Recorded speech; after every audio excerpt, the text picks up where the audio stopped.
Hello, everyone, and welcome.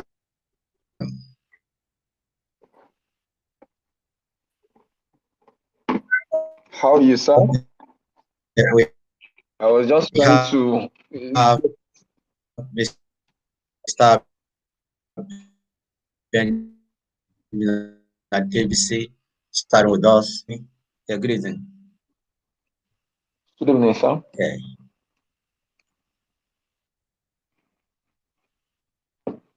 So you are President Muhammad Fira. Before we go in orders as well, so Mr. Benjamin Adebisi, um, I'm going to take some minutes to play a short video of the president the speech he said that has sparked a whole lot of controversies. All right, so I'm going to play the video now while we would also wait for others as well. So we are playing the video by President Muhammad Buhari.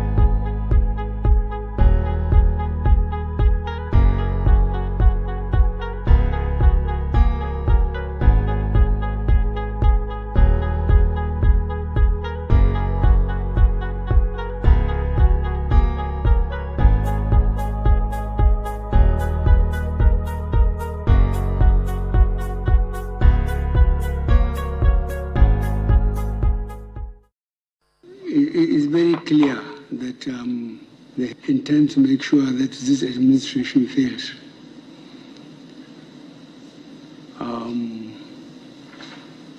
I'm getting good intelligence report on daily basis. The question of insecurity in the country is being mentioned all over the world, not only here in Nigeria. But I believe there are Nigerians that will attempt at least to be fair by what I believed, that I will run the country according to the Constitution. Now, with all these people who want power, whoever they are, have they proved that I was not following the Constitution? Well, am I not leading the country according to the Constitution? What do they want? So whoever wanted diversion or destruction of the system at this point, I think will soon have their shock of their lives. I think we have given them enough latitude. They have made their case. They just wanted to destroy the country. Simple. Because what do they want? And we are concentrating on infrastructure because no country or institution can be developed without infrastructure.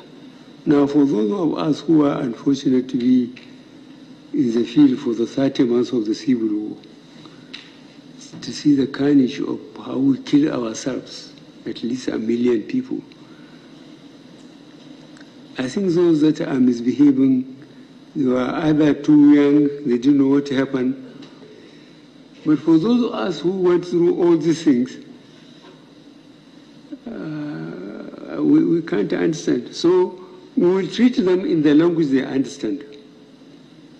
So I feel for your understanding and so on. We are going to be very hard sooner than later. We have done our best to change the service chiefs and the IG. We allow them time to go around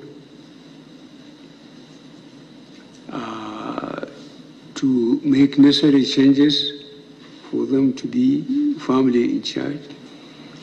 We'll try and give them the resources they require, and we will demand security sooner than later. I thank you very much for your presentation. I assure you that this administration will do whatever we can do for you so that we don't give anybody excuse to blame us that we don't want to go or want to have a third term.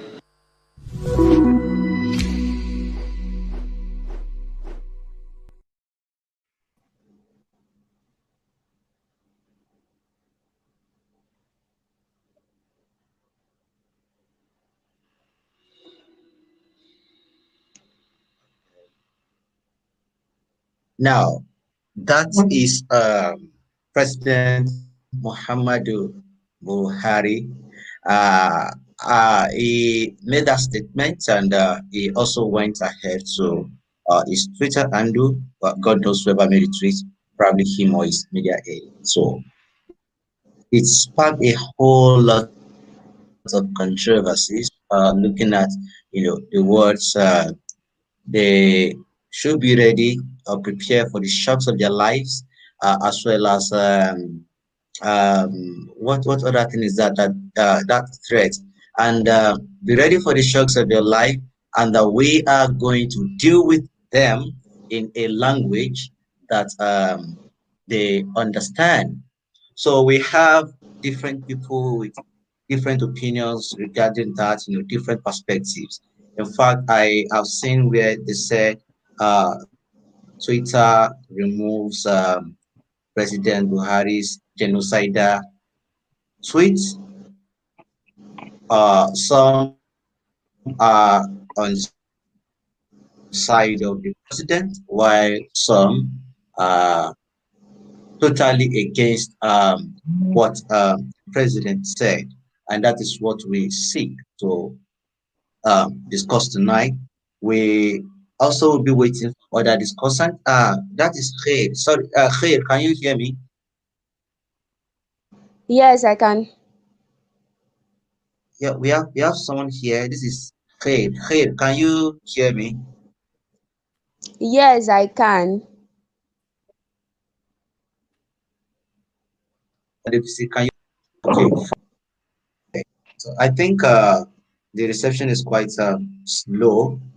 Uh, okay. So let's see. I think Mr. Benjamin is going to give a response. I think it's quite slow, and we need to fix the internet. Okay, thank you very much. Can you hear me now? Yes, I can. I can. I didn't observe any slowness in the speed of the network. It's just normal, as if we're having a conference call as usual, and the reception is Okay. quite very Can you interesting. can you can you hear me? Can you hear me in real time? Yeah, I can hear you in real time. Perfect then. Perfect. Perfect. Perfect. Yeah. Okay. Okay. So fine. We have Mr. Benjamin and we have Khair. Okay. So we will be waiting for others. I'm getting some messages. They should be joining us very soon. Okay. We have someone in the comment section. Okay. We have. Okay. Let's put up comments here. We have Uptown Bay Area who is with us as well.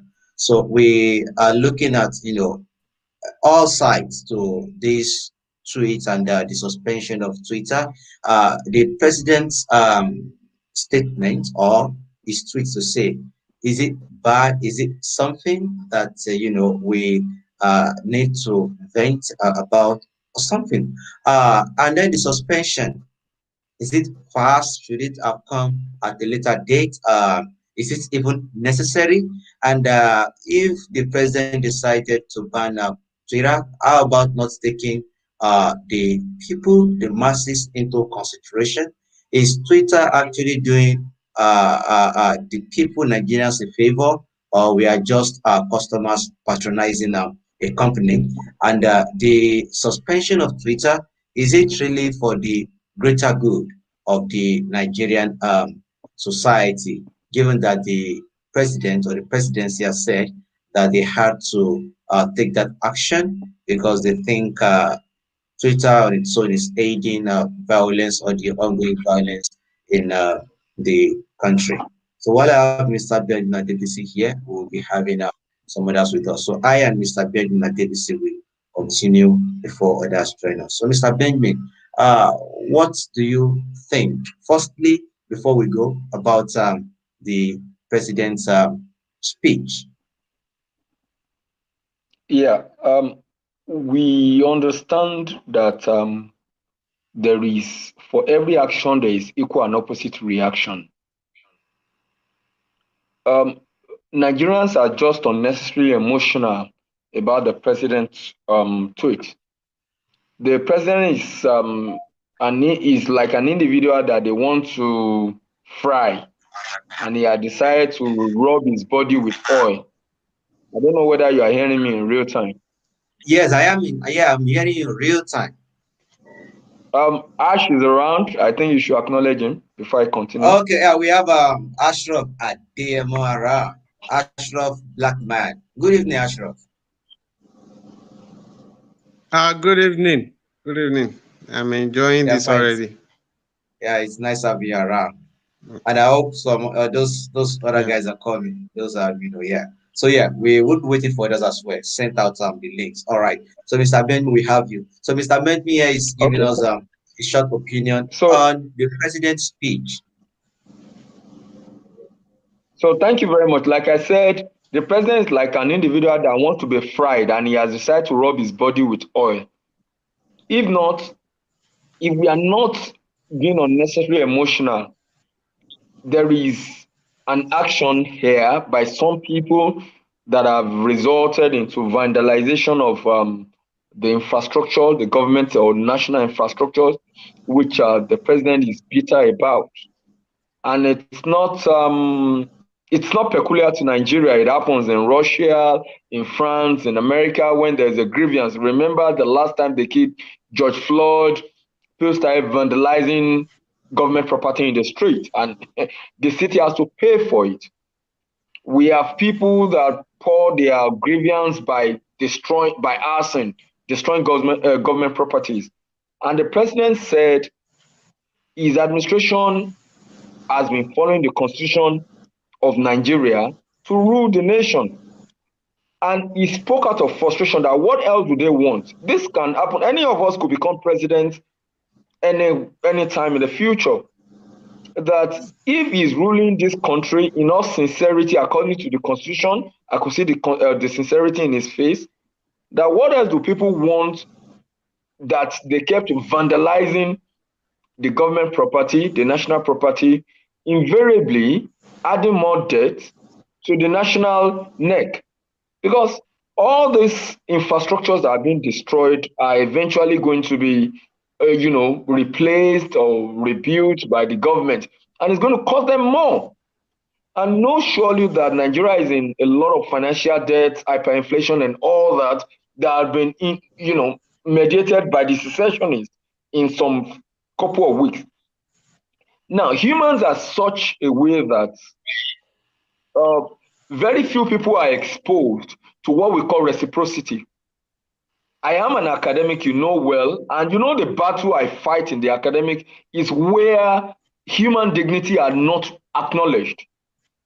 Human dignity are not recognized. An employee like yourself, maybe because he or she has ascended to the level of a professor, will tell you you're going to lose your job, creating unnecessary apprehension in you.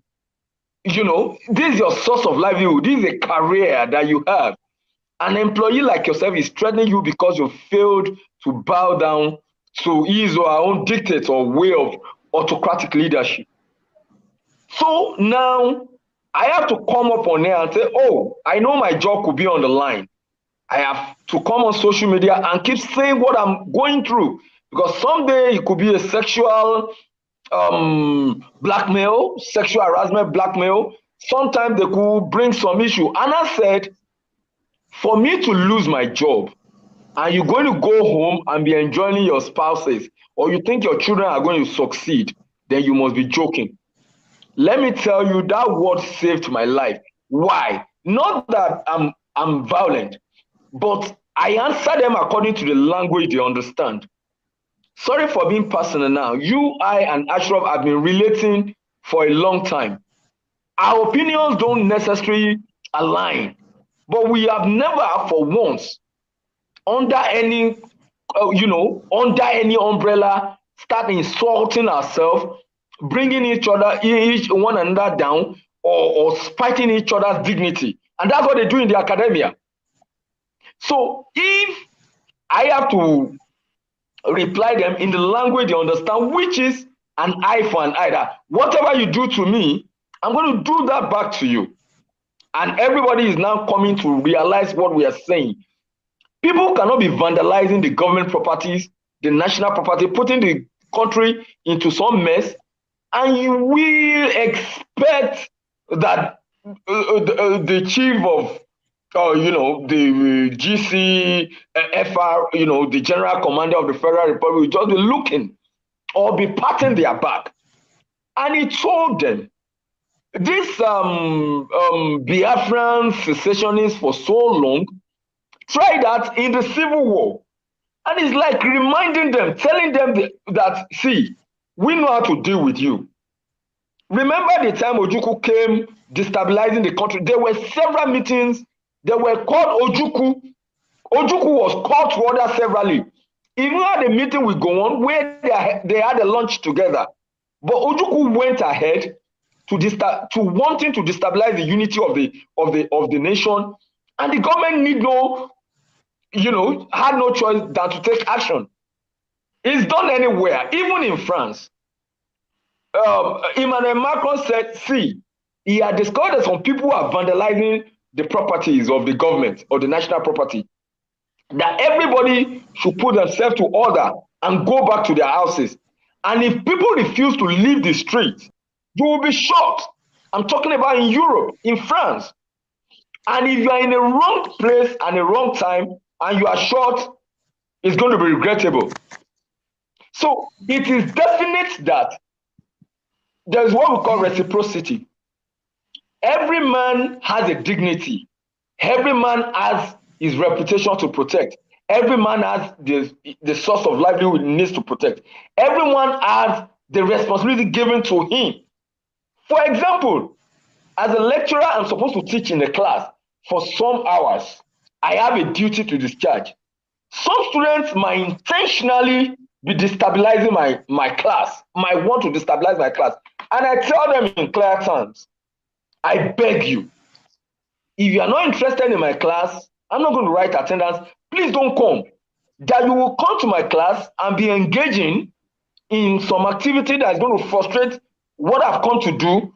I'm not going to have it easy on you. I remember during exam time, students are always apprehensive and they begin to drop scripts in a disorderly manner. At the end of the day, scripts will get misplaced, and the lecturers or the coordinator, the invigilator in that examination venue will be responsible for the missing scripts. Some had even led to the loss of their jobs. So I tell students, when I'm invigilating, please, I want orderliness, complete orderliness. This is what I want, that is what I want. But if you fail to go with the order, if you flout my order, I will give you a blow. And I've done that severally. I said, if I have to lose my job, then somebody has to go for it. I'm not going to lose my job for free. Then somebody else has to go with it. I am not that violent, but I only spoke in a language that they could understand that if you don't put yourself in order, I'm going to crack down on you. It's a normal thing for the government of the land to say that people vandalizing government property, national property, the government will reply them in the language they understand, which is violence. For Christ's sake, if I respect the laws and order in a land, nobody is going to harm me. But if I decide I don't want to put myself into order, then the government has no choice that to get me apprehended and put me to control. And that is it. Like I told you, that as an academic, there is a dignity that I deserve, which I'm not saying where I work. There is a respect that has not been put to my name. And I told them that I am going to reply them in the language they understand. Yeah, this is not the first country I will work. I work in several places. You respect me, I respect you. That is reciprocity. Every man has a dignity. But we're in a jungle, we're in an animal farm, where somebody thinks he can ride on you. Imagine a colleague said that was the basis of my problem in the academia. That because you expect students to be with you, they were not with you, they were with me, you are going to deal with me. In fact, my class, my test class has been suspended by a lecturer before. It happens. It's just I'm very outspoken about it. It happens in other departments which they could just take it, they will just waive it. A student had been assaulted under me before. The HOD has said I should be locked with over 40 students in the laboratory before. And it got to a time I said, hey, enough of all this. Everybody has to calm down. I will answer them in the language they understand. And you know the language they understand? They don't want these things revealed. It's not as if I'm going to pick a gun and start shooting. I go on social media, watching that dirty linen outside. No institution will be comfortable with that. And they are not comfortable. Because one thing is that they have a reputation to protect, but they fail to live to that reputation. They want to be seen as very, very intelligent, very calm people, whereas they want to be, oppressing people. That is the language they understand. That thing has protected my work. That thing has made them come to town. So we got at stalemate. I said, hey, whatever you want to do, you can do. I am not going to bow to your ideas. But my work is at stake. They said, okay, if my work has to go, then you are not going to have a reputation to protect. Nobody's going to see you as a good person. I'm going to come up on air and reveal everything that happened, just like I'm saying now. So it is not wrong to answer people in the language they understand. It happens. Even at home, you have a nagging wife, you answer according to the language she understands. So that you keep quiet. It's sorry, expressing the language somebody understands doesn't have to be you are replying the person. It could be ignoring the person. It could be cutting short supplies. It could even be to put the person in control by apprehending the person. So it is very clear that the president has not talked too much, has not said too much by telling people vandalizing national properties, putting government into financial embarrassment, that he will answer them in the language they understand. Thank you.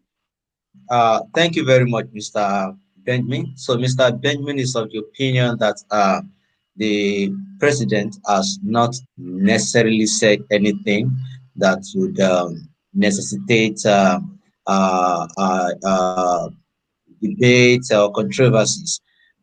We have the claim of genocidal tweets. Okay, we have Pidospa. Okay, we have someone here with us. Who is Mr. Pidospa? Good evening, Mr. Pidospa. Have I got that correctly? We have Pidospa. We don't know who Pidospa is. We want Pidospa to speak with us so we know who is here with us. Pidospa, can you hear me? His microphone is mute. Okay, okay. Mr. Ashraf, now you have also followed the discussion on the internet, Facebook, Twitter, everywhere. So before we just go deep, Mr. Benjamin told us already his own view as far as the president's statement is concerned. Someone missed audio, please. There's an echo. So, Mr. Ashraf, how about in about 5-10 minutes, you give us your own opinion, just on what you think about the president's speech or the tweets. About the president's speech, well, just like I have had some different arguments with different people today. Well, one of them is here. I have Umulehai here, who was my ex-student, and she's very outspoken during the NSAS also.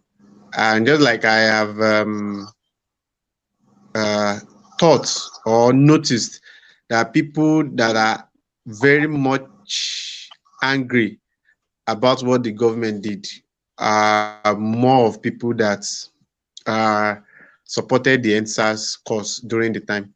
So, well, I wasn't surprised. And another thing is that there are more from the youth. I mean, people that supported the NSAS, and there are more on Twitter. So that explains why things are people are very angry. Even this evening, I had some organization, which is more of youth people, they wrote to the United Nations to ban Nigerian from the Commonwealth. There are a lot of things that is going on. What I am seeing is that what happened, people want to fight to the finish. They don't care. But what I try to tell people is that you would think that there are two parties involved, Twitter and Buhari, but this is not the case. There are three parties involved. There is Twitter, there is Buhari, and there is Nigeria. You might destroy Buhari, but you shouldn't be destroying Nigeria. Okay, for example, now if Commonwealth now listened and they now ban us, or some other people start banning Nigeria, they are not banning Buhari. Buhari might drop dead tomorrow. I don't. I am just being logical about this. People die every day. So, and we will still be in Nigeria. So, how do we get back in? Do we start writing letters again? So that is one part. Another part is that the president said, okay, we will make sure that we deal with people. That is common during a situation like this. When people are trying to instigate violence, how do you want to combat them?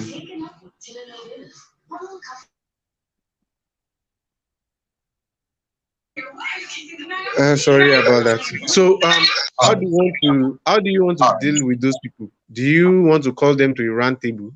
Because I don't think this is a matter of round table, and I don't even think that's even the issue. The issue is that the Twitter people thinks that they can clamp down on him. However, we see that Nnamdi Kanu has been instigating violence for a long time, but later on they started deleting his posts. And what I'm saying is that there is selective destruction or selective deleting that is going on. And it is very open that Jack, who is the owner of Twitter, do not like Buhari from during the NSAS. That is why he can use his money to support a cause that is destroying his country. So for that to happen, it is the beginning of an insult to the government of Buhari, probably to the person of Buhari. But we are here not to be about Buhari. We are not supporting him here now. We are looking at Nigeria as a whole. Is that the right thing for Jack to do? And if Jack is actually waiting for Buhari to say something so that he can start insulting him, is that really enough for him to do that? If people want to disrupt your country, there is a term you have to use for them. And that is just what he said. And what he's even saying is it's ambiguous. You cannot catch him red-handed with that. You say this language they understand. You can say that it's Igbo language because they are from Igbo tribe, and that is the language they understand. So it is not really straightforward. So what I'm seeing here is just a guy who is Jack, who just have an application. It's not like Google. Google is bigger than him. So that is trying to insult Buhari. And by looking behind the scene, I'm not looking at somebody insulting Buhari. I'm seeing somebody that just wants to destroy the most populous nation, black nation in the world, because that is what has always been going on in where they belong. We don't know his temperament. We don't know his psychology about what he thinks about black people. Or if you assume that he's a racist, I don't think you are far off. Thank you. All right. Thank you very much, Mr. All right. Thank you very much, Ashok. Mr. Yes. Hey, you. Ashok. Ashok, can you help us mute your audio, please? Ashok, can you help us mute your audio, please? Okay. All right. So we have Mr. Caleb. Hello, Caleb. Good evening, sir. Good evening. All right. You are welcome. Yes, okay, we started the discourse about 20 minutes ago, about 30 minutes ago now. So we are looking at the speech of President Muhammad Buhari that was deleted, and also the suspension of Twitter that followed that. And we have Mr. Benjamin, a lecturer at the University of Washington State. He, before you came, gave his own opinion and feels that the president has said nothing really wrong. We also have Ashraf, a filmmaker and a very creative. I don't know how to describe it. Describe him. It's just awesome.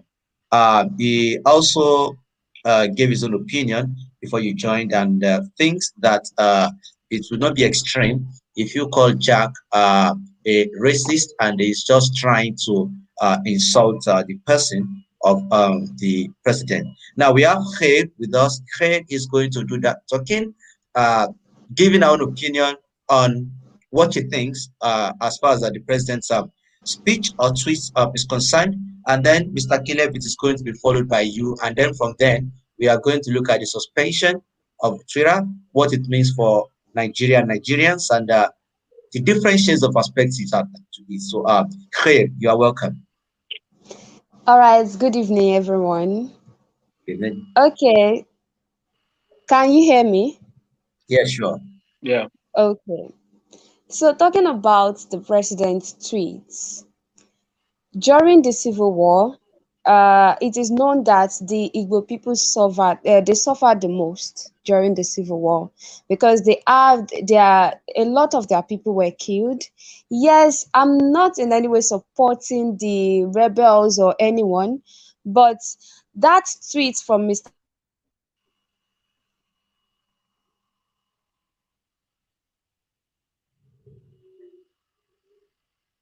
Okay, we lost Khair. We'll wait for her. I think we can't get her voice. Okay. She made mention of the Civil War. And okay, Understand? Khair. All right. Khair, we lost you. Can you hear me?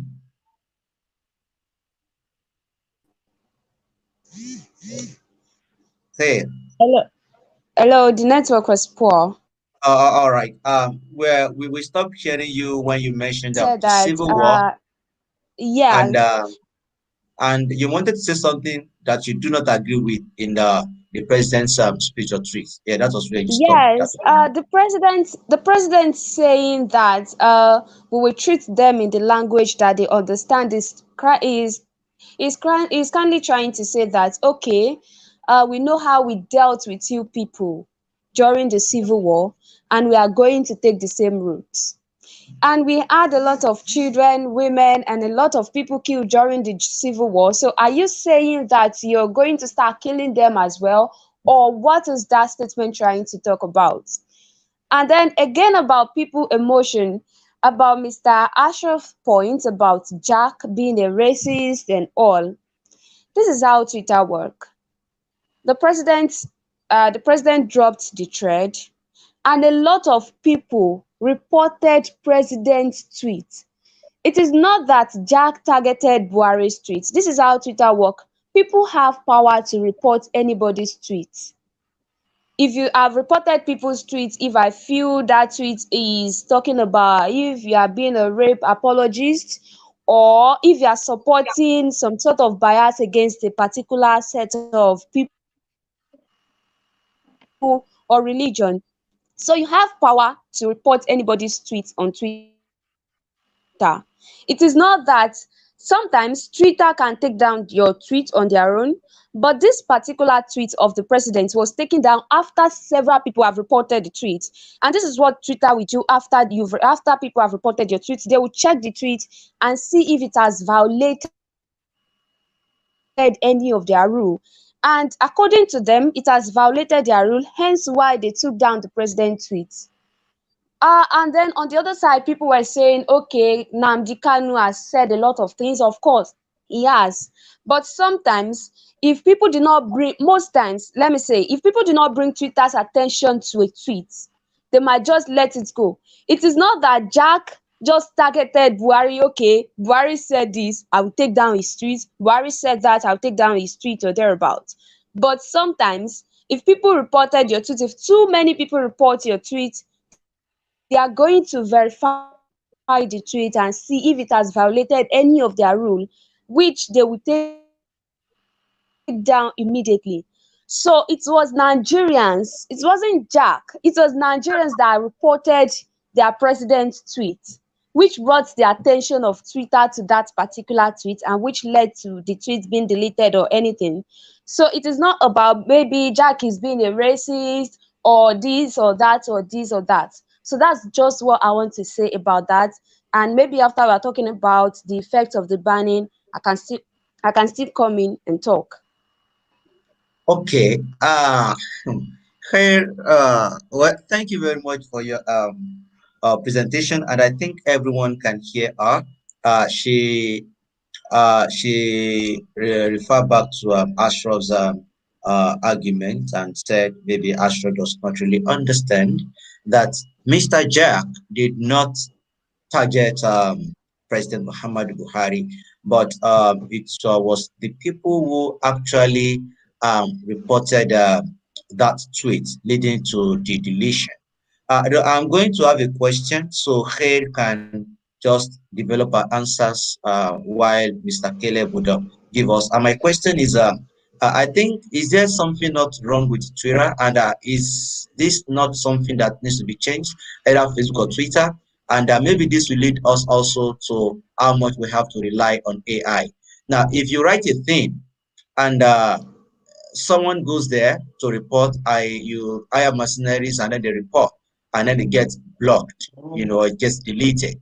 Now, when you write something I do not like, even if it is not necessarily bad, but just because I don't like you, and then can I hire people also like 20, 40, 50, 60, 70, 80 people to report that tweet, and automatically Twitter is also going to delete the tweet as well, because All right. before. Okay. Oh, no, no, no, no, no, Okay. no. Yeah, you can get your answers to that. I'm just giving you the question because Okay. before we have Mr. Nnamdi Kanu, who has been making a whole lot of tweets, and that were not deleted. But now his tweets got reported, and then they got deleted. Now those tweets got deleted because they were reported, right? So now the question now is, so the culture of deleting posts or deleting tweets after massive reporting, how sensible is it? That's the question we have to answer in this discourse. So we have Mr. Caleb. Mr. Caleb, good evening, please. Let us hear from you. What do you think about the president's tweet before we go on to the suspension? Okay, good evening, everyone. So Yeah, good evening. I'll just like to highlight a few points. And to start with, I think the terrain Twitter is going can be likened to private entities attempting to censor state actors. Now, when you have a private entity trying to censor a state actor, it would not end well because the state usually would feel it should have the final say or the ultimate power in quotes. The power of regulation, the power of censorship is not something any state would want to give up. So you may have the EU, the US, the UK, everyone saying they are disappointed in Nigeria's decision and the likes. But I can bet you the day Twitter decides to censor their government, they will all change that tune. Because in the end, there's a lot that goes into decision making at a state or government level, and not just not one by a company that is driven mostly by profit or other personal interests. So, and in the end, everyone is talking about how they want to be free and they want to do what they want online. But the moment you think your freedom should go as far as regulating the government will respond. And in the end, it then appears the freedom being enjoyed is being curtailed. So we need to keep that in focus. And looking at the whole context of the tweet and everything, there's been a trend recently that I like to call the woke culture. So you have people, when something is trending on social media, They don't necessarily need to understand it or use their own personal intelligence to dissect the discourse or anything. The moment they see people they consider as popular folks talking about it, they join the bandwagon. They don't need to understand the context. And so, like the previous speaker mentioned, yes, people would go on the tweet and they would report, but I bet you many people will have just gone on that tweet to report based on the emotion of everyone is complaining about it, everyone is saying it's bad. Did they actually use their own independent reasoning to determine it is bad? Right? Then going from that woke culture, which is more like a bandwagon thing, to the final part of it, which is the main thrust of the I'll say the controversy, the tweet itself. So the thing is, it was a very insensitive tweet. Yes, very insensitive. The president could have been more presidential. He shouldn't have communicated in that way. But let's face it, the bottom line of everything that's been said is it had the ability to incite violence. I disagree with that. Yes, it was insensitive. It shouldn't have spoken that way, but no, it wasn't put in that. I mean, just today, someone was telling me the interpretation given to it was, we are going to kill you all, we are going to do this. And as a person, did you read that tweet, or is that what people told you? And that's what you find out from many of those who have reacted to it. And I can see something, okay, it's showing up here on the screen. Someone is apparently reproducing it here. Many of those misbehaving today are too young to be aware of the destruction and loss of lives that occurred during the Nigerian Civil War. The truth is, if we've been saying unknown gunmen are destroying facilities in that region for weeks now, and possibly a few months now, and there's nothing being done to checkmate that. And the president, yes, he shouldn't have given such a such a message, but you need to also understand his kind of persona, the kind of person that this president is. So he, to his own mind, was simply telling them, guys, you know what, we've been down this road, it didn't end well. Those who can speak to those who are trying to stoke up violence, why not call them and talk to them so we don't go down this road? Because in the end, if things go out of control and there is, God forbid, another war, who is going to lose? It's going to be everyone who had an opportunity to do something about it, but didn't do anything about it. He could have communicated that in a more responsible way, yes, but I've probably never been known to be the president's fan, but I'm not going to throw him under the bus just because everyone thinks they should throw him under the bus. I'm not going to follow the crowd simply because everyone thinks following the crowd is cool. So the tweet was insensitive, but I think people were being too touchy about it and less analytical about it. Yeah. Oh, okay. Thank you very much, Mr. Caleb. So I think we all heard Mr. Bedmi. Don't you want to show us a face, or you have issues with the internet? So Always okay, around. all right. I hope you. I I hope was you all heard. yes, I was there. I was on seat. I heard everything. Okay, fine. So we have everyone with their own stance and opinion. Okay, we have the comments here. Okay, let me just put this up. All right. Okay. So now the president made a statement, and then it generated a whole lot of controversies and debates. Well, if you ask me if I were to give my own opinion as far as that comment is concerned, I told people, those who asked me to write, those who engage me on WhatsApp, I said, maybe everyone has their bias, and for those who are objective enough, whether the president's speech was insensitive, whether it was timely or untimely, the context of the president's speech suggests that the president did not threaten the citizens of the state. Rather, he was referring to criminals who are even threats to their own nation, or yes, to their own people themselves. Well, my opinion can be questioned, can be debunked, can be debated, can be argued, during the discourse. So I think yeah, we have been able to give the public what we think about the president's statement or tweet. Now it got deleted, and when it got deleted, the Nigerian government suspended um, Twitter in Nigeria. Now, before we go on to look at how that work or what it means for Nigerians, the timing of that suspension, what is the government? What can you make out of that suspension? Is it sensible? Is it timely, untimely? So I think we start with Ashraf.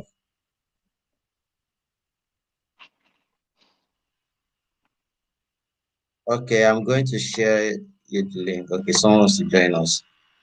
Okay, let's do that. Okay, you asked the Yeah, question. Ashraf. Yeah, no, You yeah. asked the So you question. so yeah, did you follow or you want me to Oh, oh, um yes, come again. okay, yeah. So we have spoken on what we think about the president's tweet. Now, a suspension followed. The government indefinitely suspended Twitter's activities in Nigeria, the operations. Now, so we are before we go on to look at what it means for Nigeria, the consequences, the implications. Okay, we have Mr. Hafiz Akinde. So I think we should hear his opinion. He's a very, very vibrant person as well. We have been friends for some time on the internet. So we have Mr. Hafiz Akinde. Mr. Hafiz, good evening, sir. Okay, let's see this here. Okay, so is okay. Before we go on to look at the suspension of Twitter, I think we should let Mr. Hafiz Akinde give us his opinion regarding the president's tweet. Okay, so let's wait for some minutes. I think it's rolling. So before we, okay, all right. So we have Mr. Hafiz Akinde. Yeah, good evening, sir. Mr. Hafiz, can you hear me?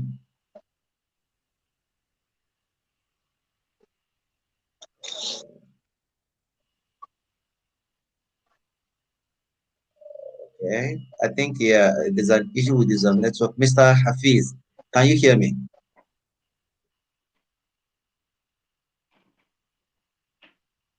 Okay, Mr. Hafiz is partnering with his network. Okay, so let's Ashraf, are you here? Yeah, yeah. I am here. Okay, okay. So if Hafiz successfully finishes his internet, is going to start from where we started as well. So now, so we are looking at this suspension. So, okay, we have a comment from Olusegun Akinpelu. We are going to get to your comment, definitely. So now, Ashraf, we have a suspension that followed. The federal government banned Twitter's operation in the country, right? So before we start to look at what that means for Nigerians, probably some Nigerians make, livings on Twitter, others and other. So now, one thing here, before we go there, is the president or the presidency suspended Twitter's operation. So what can you make out of it? Look at the timing. How sensible is it? Was it too fast? Is it timely? What can you make out of the president's suspension of Twitter's operation? Focus on that well, before we go on what it I means have for Nigeria. I have a immediate response to that when it happened. If so for the few that actually read my response, I and it's outwardly it doesn't really let make the government look very Mr. big. Benjamin, I'd love to see your reaction, your facial reaction, please. So when you're available, Okay. just shoot us your face. I mean, my comment signifies that the government action at that time is not good enough because anytime you wake up in this country, there are like 10 or 20 people being shot by random people with guns. Me, I was even feeling that maybe I will go and get my own gun because anything can just happen. But the next thing we are going to see is the president trying to scare people. Then somebody pull his post down. Then he banned Twitter. Now, it's if it's a computer that is on the other side. I mean, Buhari is a form of a AI himself. Then we say that well, it's okay. Well, it's acting according to like Mr. Caleb have stated. You cannot undermine a country's sovereignty. You cannot tamper with how they rule their people. So it's okay that way. However, you are human and you know that people don't like you on that platform. You also know that a lot of things is happening in your country, and the move against Twitter at that particular time will mean that you are not serious about things that is going on in your country. Now, one thing I understand about government politics is distraction, which is part of the thing that government use to calm down their populace. That is, when something big is happening, you do some other thing and you distract people from the real thing. So that's exactly what I see it as. So as at that time, if I don't know the government of Buhari so well, I would say it's it's a distraction. However, I know it so well. I know that it is impulse. He just moved against it. It's like you go to his in front of his house, you knock on his door, you show his face, and you insult him. That is how I see it. It's not uh, it's not something that's supposed to happen at that moment. So that's my submission. Okay, so Mr. Ashraf Adiemo thinks it was not timely. But yeah, let's now leaving the time the timing, Mr. Ashraf, before you go. Was it the right decision? Ashraf? Well, it's the right decision. It's the right decision. I believe that it is the right decision. Well, for me, Okay. I will sit back and watch somebody insulting your president. When it comes to maturity, when you are kids, you will join force with people that hate the person you hate and fight. If your dad does something bad, you might join your neighbors to deal with him. However, when you get old and your dad does something bad and a neighbor wants to come and fight your dad, you first beat up the neighbor before you go back to your dad. And in maturity, what has actually happened is okay. Yeah. The way we see it, he's insulting the president. And the presidency is a constant position. But somebody that is there might go away, just like I mentioned. And for that, I think it's fair. Okay. Thank you, Mr. Ashraf. All right. Mr. Hafiz Akonde, are you with us? Yes, I am. Okay. All right. Yeah. Good evening, sir. Yeah, I was trying Yeah, good to. evening. Okay. Yeah. Fine. Before Mr. Begmi, Caleb, and Khair give their opinion. Okay, we're having comments. We're having comments, and I'm putting the comments so we can see. Now, when we are done with the most important parts, we are going to look at these comments, especially the questions, and we are going to address them because they're very, very important. Now, Mr. Hafiz. Now, before you join, now the what Ashraf talked about last was whether the president or the suspension of Twitter was the timing or if it was right or not. Okay, but before you came, we have given opinions about what we think about the president's speech or his tweet. They should be prepared for the shocks of their life, and that was the second one. We are going to speak to them or with them in a language that they understand. So now it sparked a whole lot of debate and controversy. So what do you make out of the president's speech or tweets, Mr. Hafiz? Thank you. Okay. First of all, I would like to, say thank you for inviting me for this discussion. The federal government had to do what it did as a response to the series of, happenings in the country. The country has been treading on the path of war for so long. People have been making unguarded statements. People have been inciting people to war.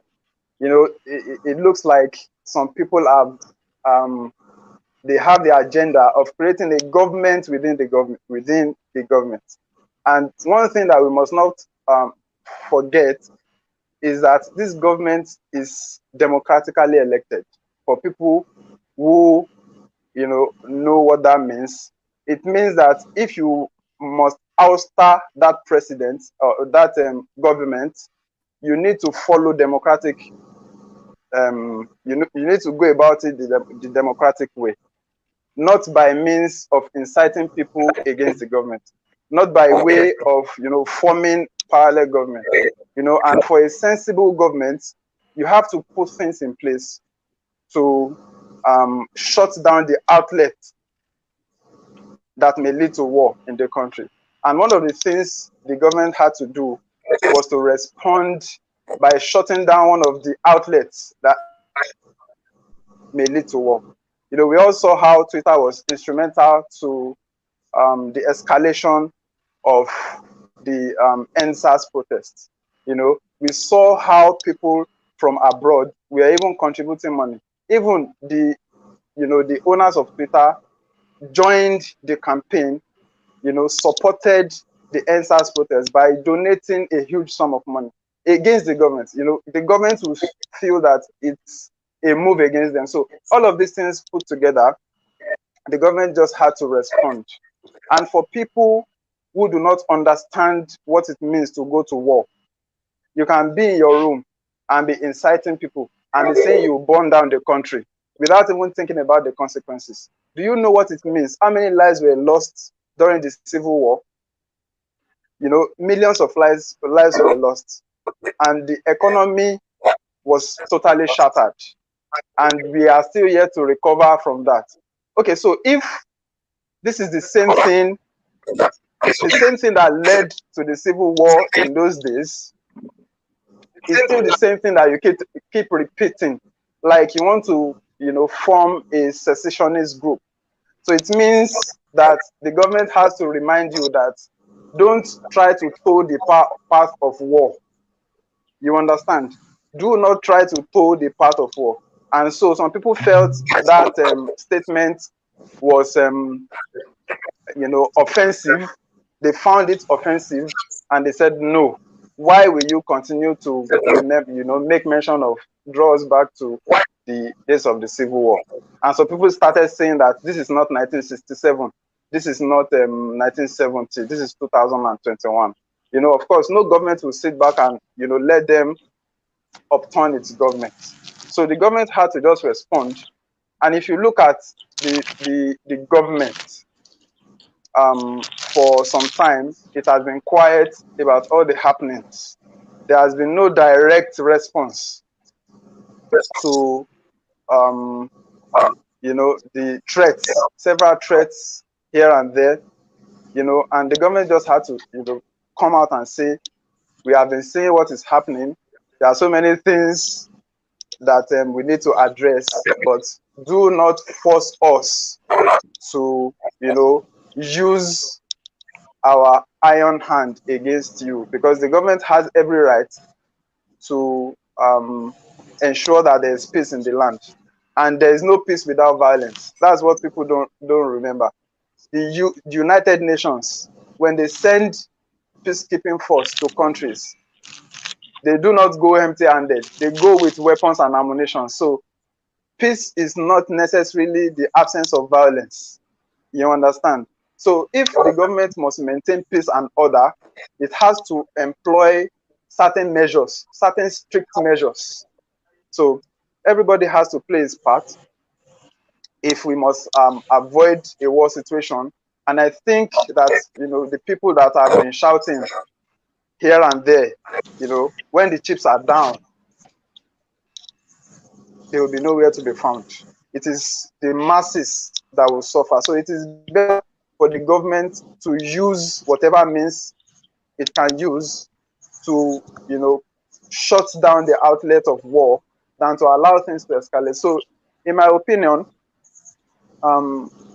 irrespective of the language the government used to address the situation, you and I know that there is need for the government to address the situation. The government had to come out and talk and nip the evil in the bud. So, in all fairness, the government did not do something that is out of the ordinary.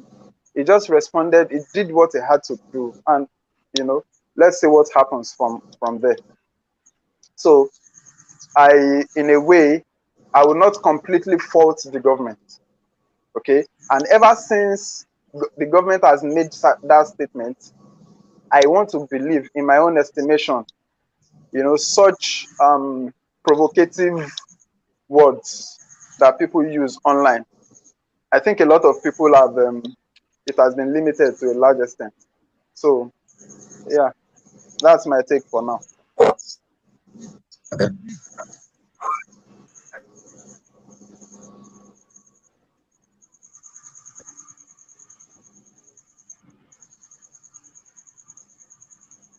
Can you hear me? Yes. Yeah. Okay. Yeah, I've just made my submission, so you can carry on. Mr. Lucas, hope you can Right. hear us. Thank you very much, This Mr. is not like Hafiz Akinde. So, Mr. Hafiz deeply faults the government. So, meaning, okay, okay, okay. Actually, so he would not completely fault the government. So, meaning, I would infer that he thinks the government has a fault or some fault that he has not spoken about. So when Mr. Hafiz will be giving us his next speech or statement, I think he would remember that. Now, well, okay, we have Mr. Olusegun here. Who, okay, Craig, I'd have loved you to speak, and then Mr. Benjamin speaks on what he thinks about the suspension. And Craig, in Okay. your okay, hold on. In your speech, you should also please tell us who exactly was the president referring to, the citizens of the state or the criminals. But before you do that, let us hear what Mr. Shegun has to say. Let's give him a free hand. Don't let us tell him go back from where we start. Just let him eat us. Yes, Mr. Shegun, you're welcome. I hope you are fine with my decision. I don't want to be a dictator before I trend. All right. Okay, Mr. Shegun, please. Thank you for having me. It's been a very informative discussion that we've been having so far. This is my first time on this forum, and I've quite enjoyed it so far. The beauty of being a Nigerian is we have difference of opinion, and even when we're on two different sides of the divide, we find reason that are quite veritable to support the reason, whatever sides of the argument we find ourselves. Plain and simple, I think what the government did is wrong. I have my reasons for saying that. I'm not saying in its entirety because some of us, we've been campaigning and we've expressed our concern about the so-called cancel culture that comes with social media these days. And we all need to respect the fact that social media, for now, it's an evolving phenomenon. Social media wasn't what it was. What was social media 2 decades ago? So it's an evolving phenomenon, and the regulation will obviously be something that goes that evolves over time. Now, the whole concept of the president tweets being deleted, I personally think the government of Buhari's government has blown this issue out of proportion. One, two, I think it shows petulance on the part of the government as far as this issue is concerned. And I think the last speaker said something, so I would like to start from where he finished. And he made a lot of very good points about the actions of Twitter affecting the corporate existence of Nigeria, because Buhari's government is a democratically elected government, and the whole idea of people trying to form a parallel government on social media and things like that. Let's nip one thing in the bud. People that use social media in Nigeria are just 25 million. So 25 million people use Twitter in Nigeria. It's a country of 200 million people. So Twitter does not actually represent the majority of Nigerians. But the thing is, there's a kind of a mindset or category of people that use Twitter to an extent. Someone who sell things at a bodega market definitely probably doesn't use Twitter. And these are the people in the majority. So I don't think in any way, shape, or form there's any parallel government being formed on Twitter. And I think the sayings on Twitter, sometimes it's just random rants, sometimes it's trolling, sometimes it's this whole mob mentality of cancel culture. Someone said something I don't like, let's just get rid of that person, let's report that person. But the thing is, what would you say? Someone designing or talking about things on Twitter, what would you say of the real life issues like we have in the Niger Delta that just came out a couple of days ago, where people kept saying that they could not guarantee the safety of government workers if the government, who decided in his own rights that NDDC, for example, and I know this is probably a deviation a little bit from where the conversation is going. I'm trying to draw a parallel here. Who have come out to say that, well, we can't guarantee the safety of the government worker working with NDDC in the region just because the government has decided not to constitute a board and have an interim board there for a while, for a long time, regardless of what the reason behind the decision is. People physically are threatening government workers, and nothing gets done about that. It's not the first time that has happened. It's not the second time. It's not the third time. And the government remains silent, and deafening silence is why people fill in the gap as to whether this government is effective or not. So, but when things like social media and people start saying things, truth be told, 95% of things people say on social media, they don't follow through. Yeah, when the 5% when they follow through, it's probably devastating, or it probably sparks the light in someone that would do it. But we have physical, real problems, tangible ones that you can touch, you can feel. Nothing gets done about them. We've got people killed in hundreds every day. Nothing gets done. Do you know what it takes for a tweet to be deleted? It could be an algorithm mix-up. It could be that someone does not actually understand the temperature of Nigeria. I started this conversation. I joined this conversation when Mr. Benjamin was talking, and he did a very eloquent analysis of the import of what Buhari said about people will that they will deal with people in the language they understand. I'm a Nigerian. I was born and raised in Nigeria. I spent more than 3 decades of my life as a Nigerian.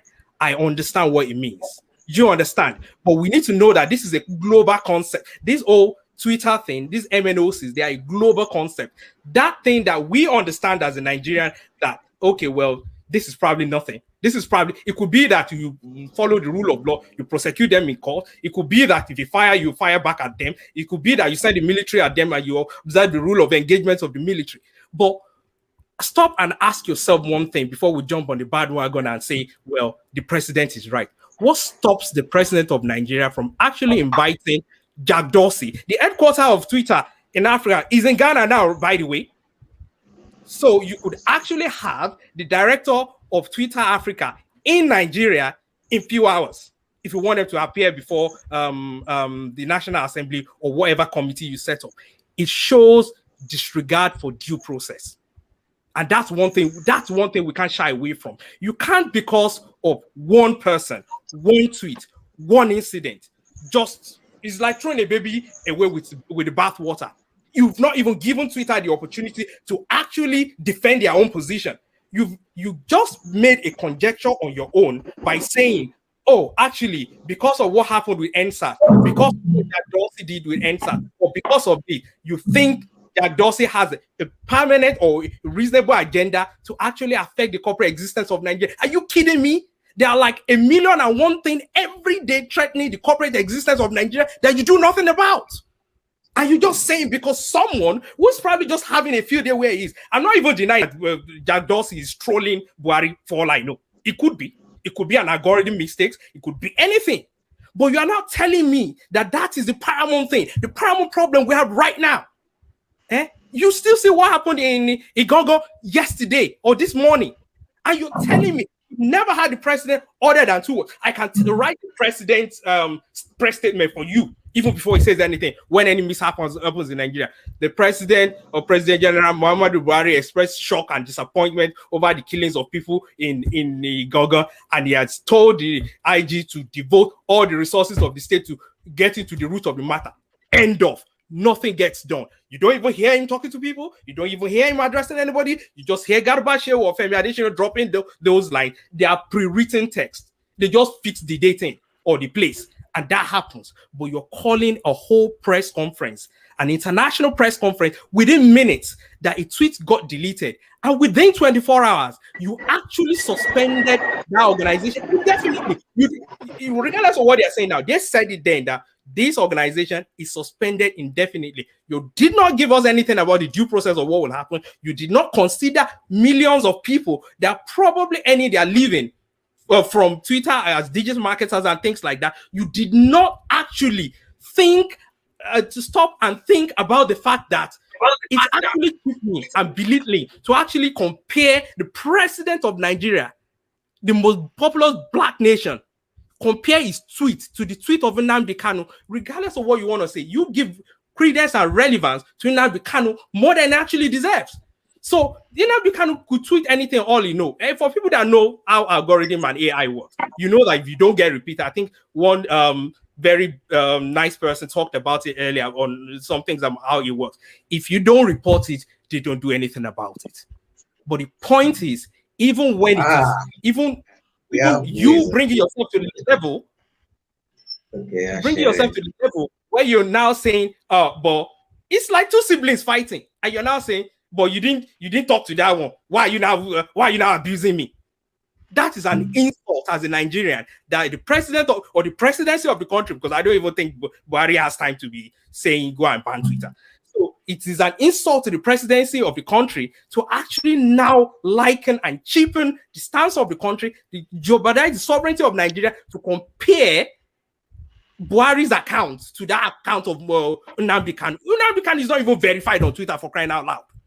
So I think it gave unnecessary credence and attention to that thing, and it made a big mess of the whole thing. And there's optics with this thing, and I will talk about the optics, and I'll put a pin in it for now. There's optics to this thing. We clamor and we talk about these things every day. Nigeria's index, poor when we're talking corruption, poor when we're talking ease of business, and many things like poverty level, very low. So, and the price of value of Naira keeps falling every day. What? It's a simple fix to this. You grow locally and you get foreign direct investment. We are struggling to get people into the country to invest in the country. Okay. Mr. Olusegun. Sorry, yeah. I think please are we permitting Mr. Olusegun to go on for some more minutes? Yeah. Yes, please. Okay, please go on. Sorry, I apologize. Exactly. I know I can go on a tangent for a while if I keep talking about things like this. Okay, all right.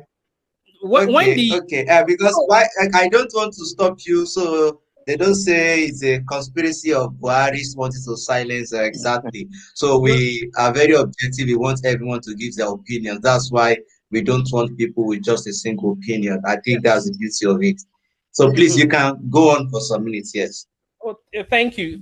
So we want these FDIs to invest, to come invest more in Nigeria. Personally, even before this happens, I've been complaining. I've been saying that Nigerian government does not do enough to actually entice people to actually invest in Nigeria. We are struggling to grow ourselves locally. We are struggling to actually get people in. In fact, businesses are leaving as opposed to actually coming in.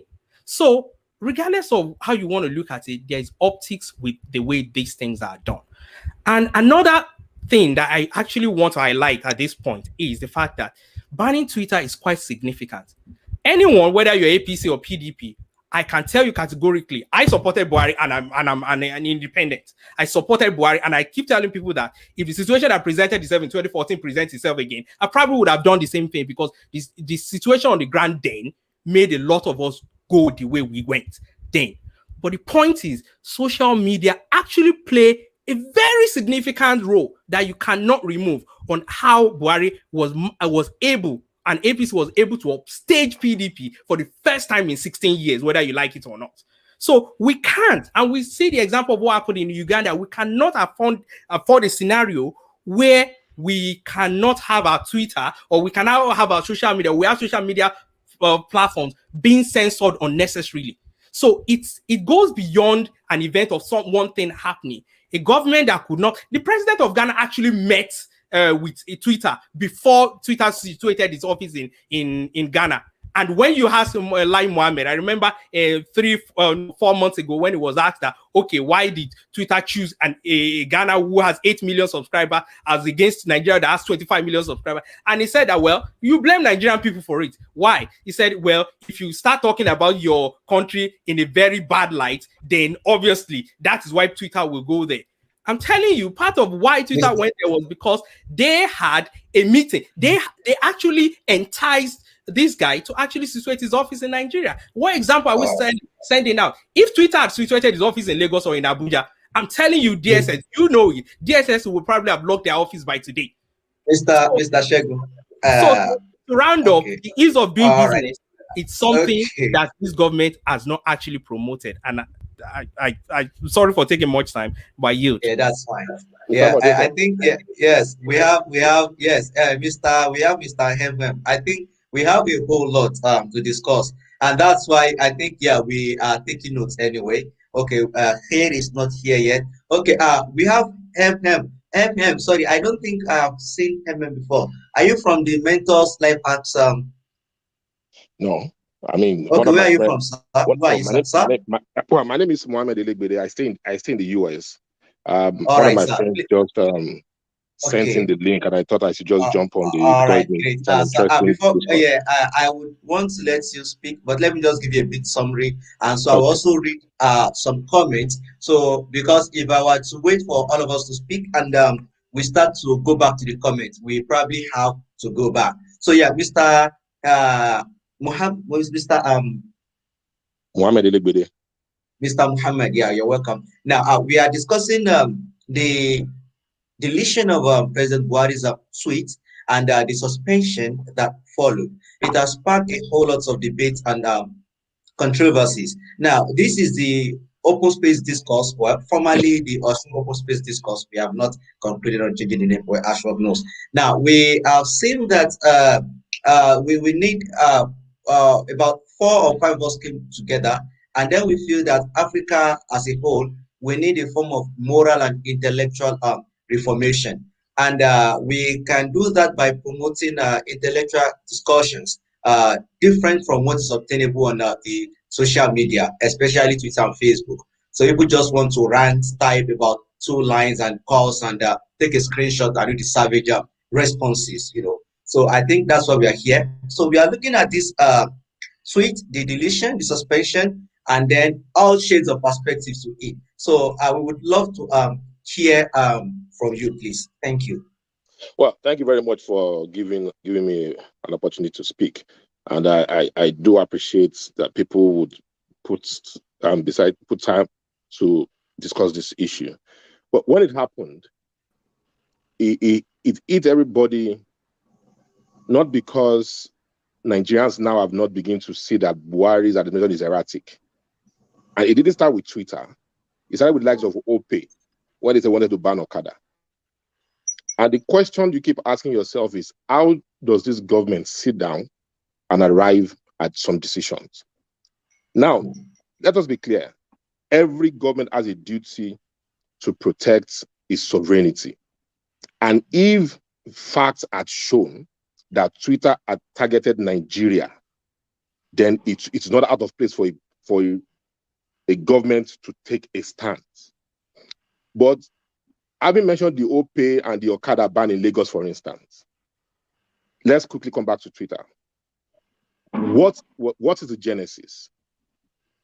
People are looking at the Buhari tweets.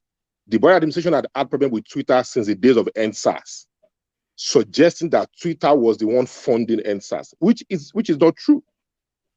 What Jack did by making a platform available for people to raise money to support the protest would happen in any country.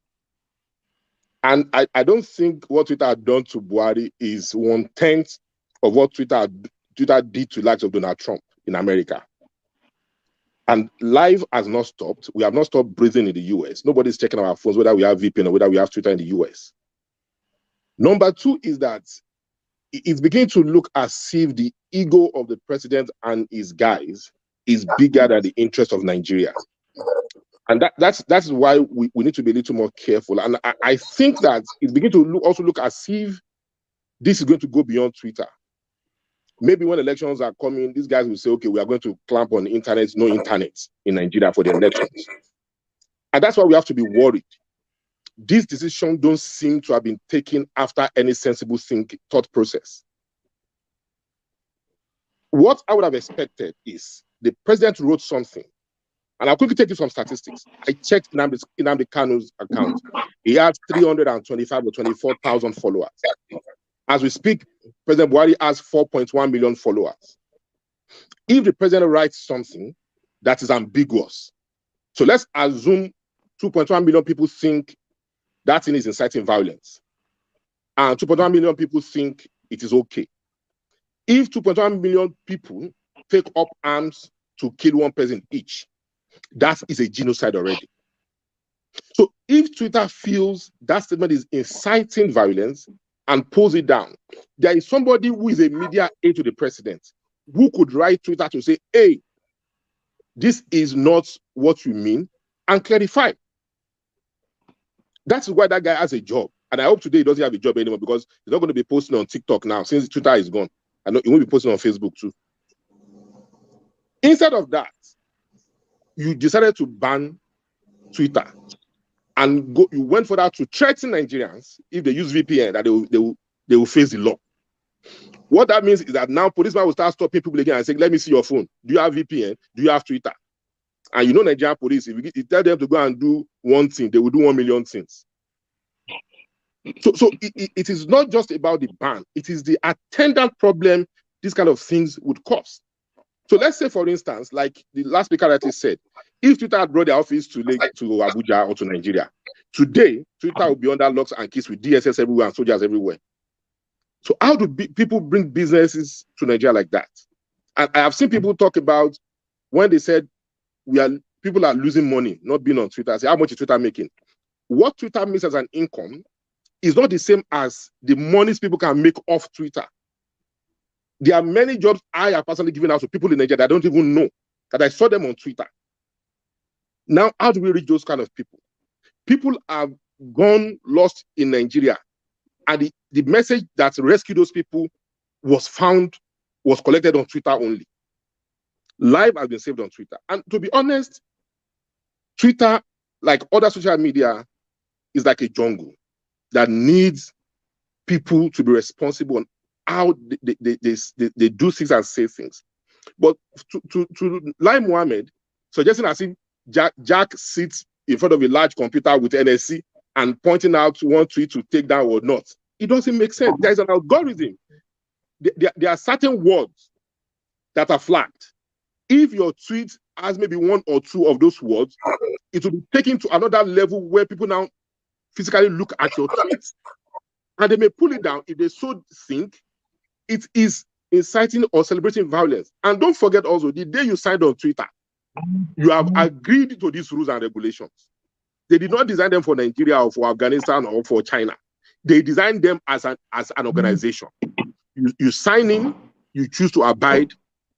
Finally, it is disheartening and it is annoying that the people supporting the president are comparing Buhari to Nnamdi Kanu.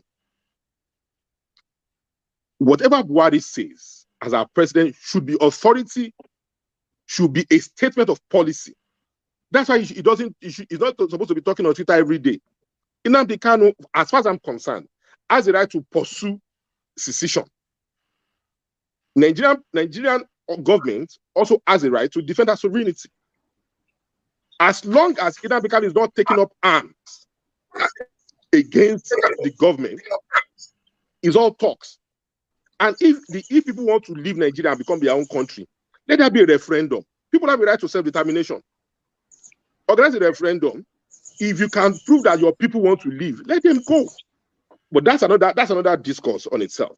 But Twitter ban, in my opinion, is tantamount to Buhari and his guys saying that his ego is bigger than the collective interests or the collective good that Twitter brings to the table for the teeming population of Nigerian youth, whose means of livelihood, means of information, means of getting to know things is tied to Twitter.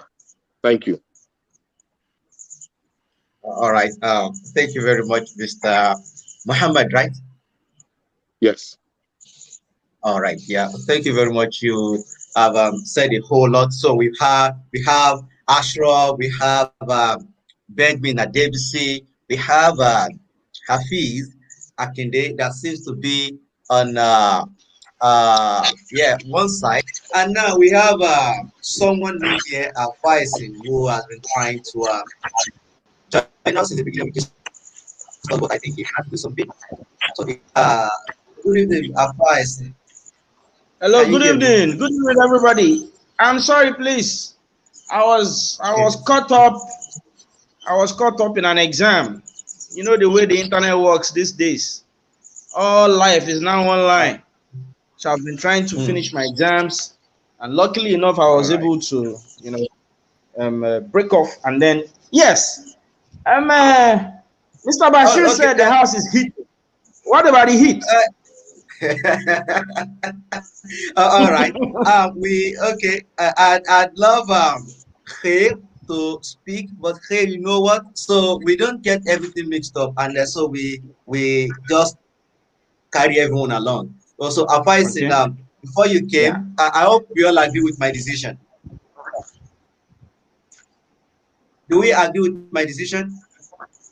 Yeah. Go ahead. All right. So, Afaisin, so before you came, yeah, we I think you Yeah. have a you have an idea of what the discourse is all about. I sent you the Yes. highlight. Yes. Now, we have discussed uh, our opinion regarding the president's Okay. speech and then the Okay. suspension of Twitter itself. So we have not necessarily Okay. now we have not discussed is it for the overall good of the Nigerian society or not? Okay, Okay. what is ethical and what is not ethical? Okay, what should not be done?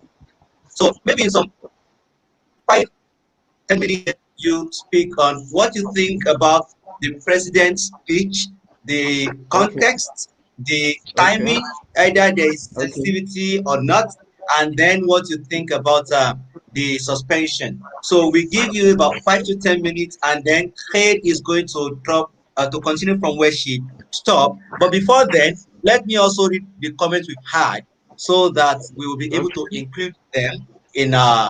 our argument or in our statement so that we don't have to go back to them. Okay, so we have the first, okay, we have one here. Okay, we have one. Let me just, Okay. okay. Someone said, I think we are missing a salient point. The deletion of Buhari's tweet did not change what Buhari said. He said it on live station. It was already in media space when that happened. The action of the presidency is pertinent at best, and it actually gave unnecessary relevance to an issue that is unfortunate and could affect the country. Okay, we have one for Aisha who said the fact that we have to start explaining what the tweet means in the first place is a failure of communication. A president can blow up a whole country with just one media piece. His aides would have done a better job in presenting a less insensitive and ambiguous message. All right. So we also have another one here that says, first of all, I am not sure Jack has a problem with Buhari, as someone rightly said. It is artificial intelligence. Okay, he deleted, yeah, your post get deleted when it's reported. It is not personal. So if felt attacked, the best thing is disenfranchisement, 200 million people because of his ego. Okay, and then someone said, come on, guys. Some people hide under unknown gunmen to commit atrocities against Nigeria, against Nigerian people and the nation. But people were mute. Now, the government vowed to go after unknown gunmen, and some group of people want to hang the president, I think, see, realize our patriotism. So someone said it is very boisterous to have adjudged Twitter banning as a proactive measure from the Nigerian government in curbing war. First, there's what we call pretext to act in politics. So If we are to judge, the tweet of PMB was deleted yesterday, and the Nigerian government banned Twitter today. What do we make of that? Secondly, we dare ask, since the banning of Twitter, what has changed? Fulani herdsmen invaded Igogon overnight. Has Twitter ban reduced warmongering? Third, we agree that Twitter is okay. The statement continues, and then so we have lots of comments. Let's see this one. Someone said, someone helped with the advice. I think it's your audio. You probably want to Okay, mute that. sorry, please. Sorry, please. I'm going to Yeah, I go did. off So the. exactly, someone said this is the speed of the press conference. People will be killed. There is no emergency press conference. As tweet Okay. gets deleted, a tweet gets deleted and it is suddenly a matter of importance and urgency. Misplaced Okay. priorities. Okay, someone asked why speaker was angry because Twitter was blocked, and someone replied and said, he's angry because Twitter has created more jobs for people than the present administration. So this comment will also brings us to start to discuss that is Twitter actually doing the Nigerian people a favor, or we are just customers patronizing a company, or it is just mutual interest. All right. So we have, I think, okay, we have lots. So summary, someone said, uh, it is a battle between freedom of speech by Twitter versus national security. If you are the president or governor, what will you choose? All right. So now we have Mr. Afaisi. So please, we would like to hear from you. Yeah, good evening, everybody. You see, first and foremost, I think I should sympathize 5 to 10 with minutes, please. yeah. So first and foremost, like I said, I should sympathize with the Twitter influencer community. I am tech illiterate. I consider myself tech illiterate. So I may not be able to fully understand the gamut of and the economic implications of this. For the influencer community, especially on Twitter. But I know that Twitter is a massive repository of business. It is a place where a lot of people, especially youths, do business and essentially draw their daily bread, on a daily basis. You see, in the language of our fathers, you will call Twitter a pot of soup. A pot of soup, a very rich one, a very rich pot of soup where you find fish, where you find meat, when you find pork, when you find chicken, all sorts of condiments, sweet things are in that pot of soup. But you see, there's a problem with pots of soup. They must be protected. They must be protected. I'm a master student of international relations. Now, in the field of international relations, we call something political economy. What that term essentially means is that for every economic activity, there is a political dimension to it. Do you understand? For every business decision, there's almost always a political backing to it. If business works, almost always it is because the politics of that environment works. And if business does not work, usually it is because the politics of that environment disagrees with it.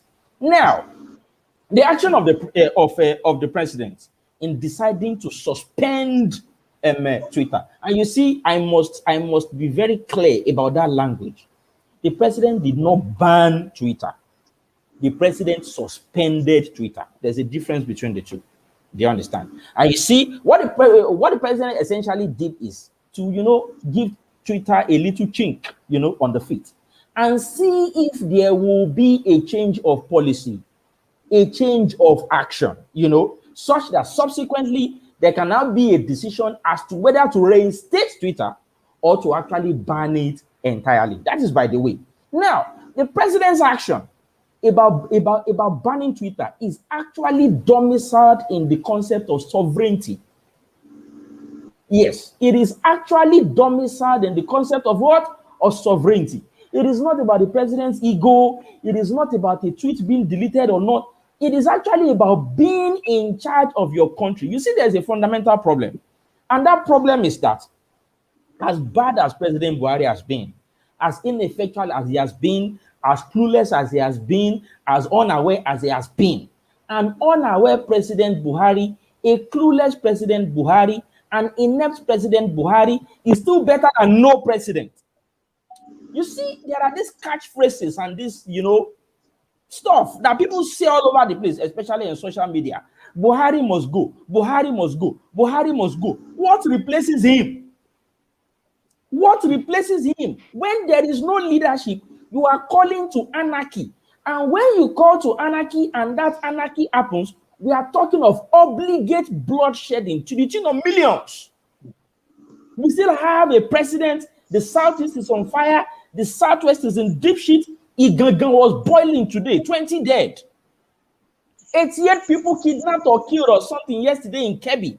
And we have a sitting president. Imagine having no president. So you see, whoever, even if it is a goat, even if it is a dog, even if it is a pig that is president of Nigeria, that person must remain president at least nominally. Even if he or she cannot bite, he must be able to bark. Then you see, when you have a president who cannot even bark, not to talk of bite, frankly speaking, all of us are in deep shit, Twitter or not. You must realize that fact. Now, this incident about Twitter, do you understand? In Nigeria, it is actually a culmination of several other extra Nigeria international events that many of us may not have followed, may not have studied, and may not fully understand. Mr. Bashir, how many more minutes do I have? Let's say about 2 more, because we were 9, and I think some guys are coming in. I think people are sharing links and. Wait, have I spoken for 8 minutes? Yes. I'm not keeping tab anyway. I trust you at your discretion. You know when to stop. So now, very quickly, you see, you must note that these companies, Twitter, Facebook, Instagram, TikTok, those 4 apps, they have a peculiar problem. We actually classify them in international relations as multinational companies. But there's a problem with being multinational companies. They are not Chevron. They are not Mobil. They are not Total of France. They are not Shell BP of the UK. Their commodities are not handleable. You cannot hold them. Do you understand? If you want to deal with Chevron, you shut down its oil rig, right? If you want to deal with Shell BP, you withdraw the oil exploration rights. What do you do to a company that is truly global, but its commodities almost never get? In fact, you can't even pick out the Twitter icon from your phone.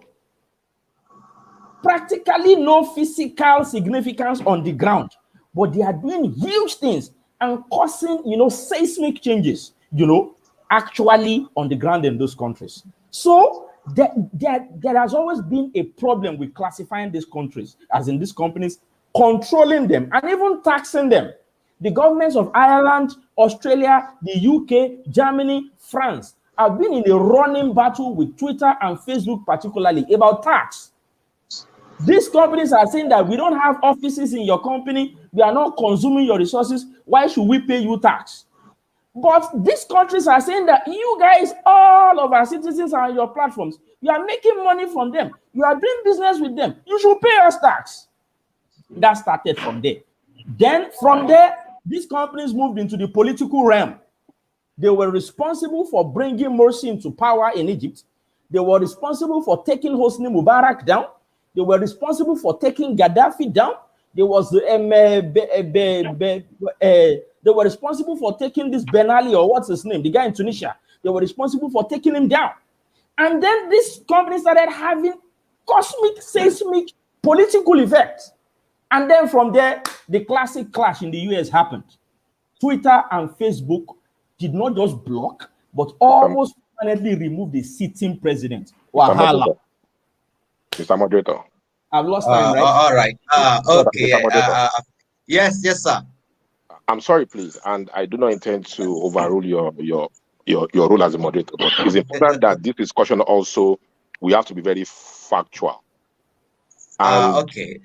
The reason is that, see, we will be as wrong as the guys we are talking about if we gather at this age and the things we talk about are purely emotional and not factual.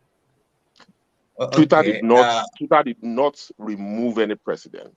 Twitter, and I'm sorry, Alpha, Twitter is a platform. It's like saying that people who go to Uniben and become cultists, that Uniben is churning out cultists or OSU is churning out cultists. No. OSU, Uniben are schools. People go to schools and become whatever they want to be. Twitter is a platform. Some people today are Christians because they made their pastor. Mr. Mohammed, let's do this. Mr. Okay. Mohammed, let's do Okay. this. Okay. Now, I think I don't think I like the word saying we are all gentlemen. I think that is more, like, we are all gentlemen. We are not gentlemen, but I think we are intellectuals here. Okay. So, I take you back. I take you back. so, Mr. Mohammed, you know what we're going to do is Okay. now I want Khair. I think we have 4 or 3 people. Okay, we have Mr. Shegun, Mr. Mohammed. We have Khair, who are pro Twitter, and we have Ashraf, who is hanging somewhere. Hafiz Akinde, who is hanging somewhere Here, because he is not even sure if Mr. Kennedy. the government is fully 40 or not. So we have Mr. Benjamin that has not given us that is, in fact, he wants to, I think he has a million words to speak. So what we are going to do now is now I would want Khay to give us to say something because I think she's also pro Twitter or something. And then what we are just going to do is I think so people can raise hands when they want to talk. So when Khay speaks, I am going to stop choosing who is speaking. And then so people can raise hands when they want to talk, and then I'm definitely sure that we can organize ourselves. This is not Twitter, and that's why we have the platform. Exactly. So Khair, you hit us, and then people can raise up their hands when they want to talk. But we can be here as long as you guys want to discuss, and the essence of it is just to have a sense of direction and have intelligent discussions and not savage responses and insults that is obtainable on the social media. So please, we have Khair, and then people can raise up their hands and tell us when they want to speak. So Khair, over to you. All right, We can thank we you can once hold on, we can again. interrupt, we can interject, we can explain, we can whatever. All right. So Khair. All right, thank you once again. The other time you asked the question that is it wise if someone can report a particular tweet and that tweet will get deleted? The thing is, Can we I see your actually face, said, man? Khair, you hello? want to see? Can we see your face, man? You want us to see your No, face? Okay. we don't Please have go lights on. yet. Sorry. Oh, no problem, no All problem. right. The voice is Okay. actually very sonorous, and I know it's going to be accompanied with a very beautiful face. That's why All I right. felt we should see your face. But there's Let's no not be problem Thank about ambitious, that. you. please. All You right. say Mr. what? So, Benjamin. Hey, let's get on to business. Oh. We can do All the right. human okay. business So subsequently. about what I was saying about reporting a particular tweet, I actually said the other time that if you report a tweet, you will get a notification from Twitter that you've reported a particular tweet and they want to review that particular tweet to check if that tweet is actually violating their rules, and they will get back to you. So after sometimes it can even be days, they will get back to you to tell you that this tweet has violated our rule and it has been taken down or deleted. Or they will tell you this tweet is not in any way tweet. So that's what happens with Twitter. About President Muhammadu Buhari's tweet, that tweet was reported, and one of the Facebook users said it was the Twitter ban that made Twitter delete some of Kanu's tweets. That's actually a lie, because Kanu's tweets, the attention of Twitter was not brought to Kanu's tweets before. Sometimes it is actually Twitter that will see your tweet and feel, oh, this tweet is raising is inciting violence, this tweet is a racist tweet or thereabout, and Twitter will take that tweet down. But most times, like I said the other time, it is people that will tell you that will report your tweet to Twitter that okay, this tweet is this and that, and Twitter will review that tweet. So Mr. President said we will treat you in a language that you understand. okay, as a Nigerian, just like Mr. Benjamin has said, we can all understand, okay, we can always tell people that, but we cannot shape the way the international community will view that particular tweet. And on a general note, I am just angry at the way the president, the federal government can swing into action within how many days of that of a tweet getting deleted. We know when Greenfield University students they killed 3 Greenfield University students, there was no press briefing. Their action was not as swift as this. So it is just obvious that this government is just trying to cut people from talking, and they are trying in every way to strip people of their fundamental human rights, which is freedom of speech. This particular government is using Twitter as well. Sometimes, okay, let's say today Buhari must go is trending. Tomorrow you can see Buhari must stay trending. It is a paid hashtag because they have some people they've paid so they can tweet in their favor. So this the platform is also helping the federal government, and I think it is not really wise to say banning Twitter will end Nigeria problem. Okay, they banned Twitter yesterday and people are still tweeting. They still killed people in Igangan, they still killed people in Kebbi, and it is not stopping anything. So I just feel the action of the president is really not right. They can actually invite Twitter and talk to them instead of taking that action of saying, okay, we are banning Twitter and that's all. Because a lot of people are making money from Twitter. There is high unemployment rate in Nigeria, and people are finding means for their own. A lot of vendors are using Twitter to promote their business. So they are cutting people's means of livelihood. They are cutting the way, they are stopping people from earning. There are influencers, there are people who have their business mainly on Twitter, and their business is not even on Instagram or Facebook or anything. So the president should be more considerate of the people instead of using their ego to stop anything they want to do about Twitter. And also, I'm sorry, maybe lastly, the youth. I won't lie, sometimes when we want to react to issues, we kind of place our emotions over any other thing. And according to what Mr. Ashraf said the other time, that some youths wrote to the Commonwealth that they should remove Nigeria from Commonwealth, that's really not wise. So I feel we have two parties. We have two parties at fault here. Yes, sometimes the youth can be really disappointing with their actions because the way they act and the way they just go about ranting on social media. But that does not mean that Mr. President is actually right, or the youth are always wrong. So thank you. Mr. Moderator. Yeah. So well, okay. So okay. Mr. Benjamin. Okay. Yeah. Mr. Kwame. Okay. Yeah. Okay. Mr. Kwame. Okay. There is darkness where I am, and you can't see Can I my have the hand floor, up. please? So Can I have the floor, please? I don't know.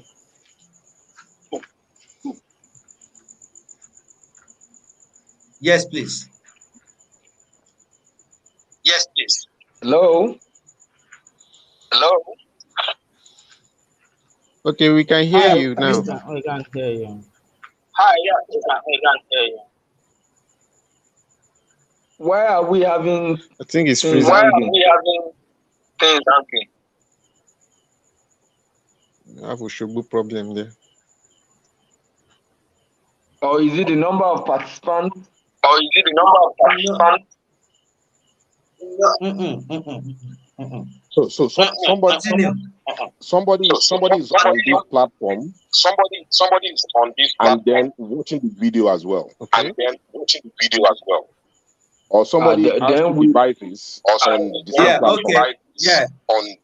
Mr. Benjamin wants to speak. All right. So yeah. Okay. All right. So yeah. Sorry, the moderator, how many devices do you have there? You seem to have many devices and it's echoing. I was actually, yeah, I think it's me. I was trying to change some. I'm So on please now. I'm not bring so. one down. You have to Yeah, switch one I off. did. I did.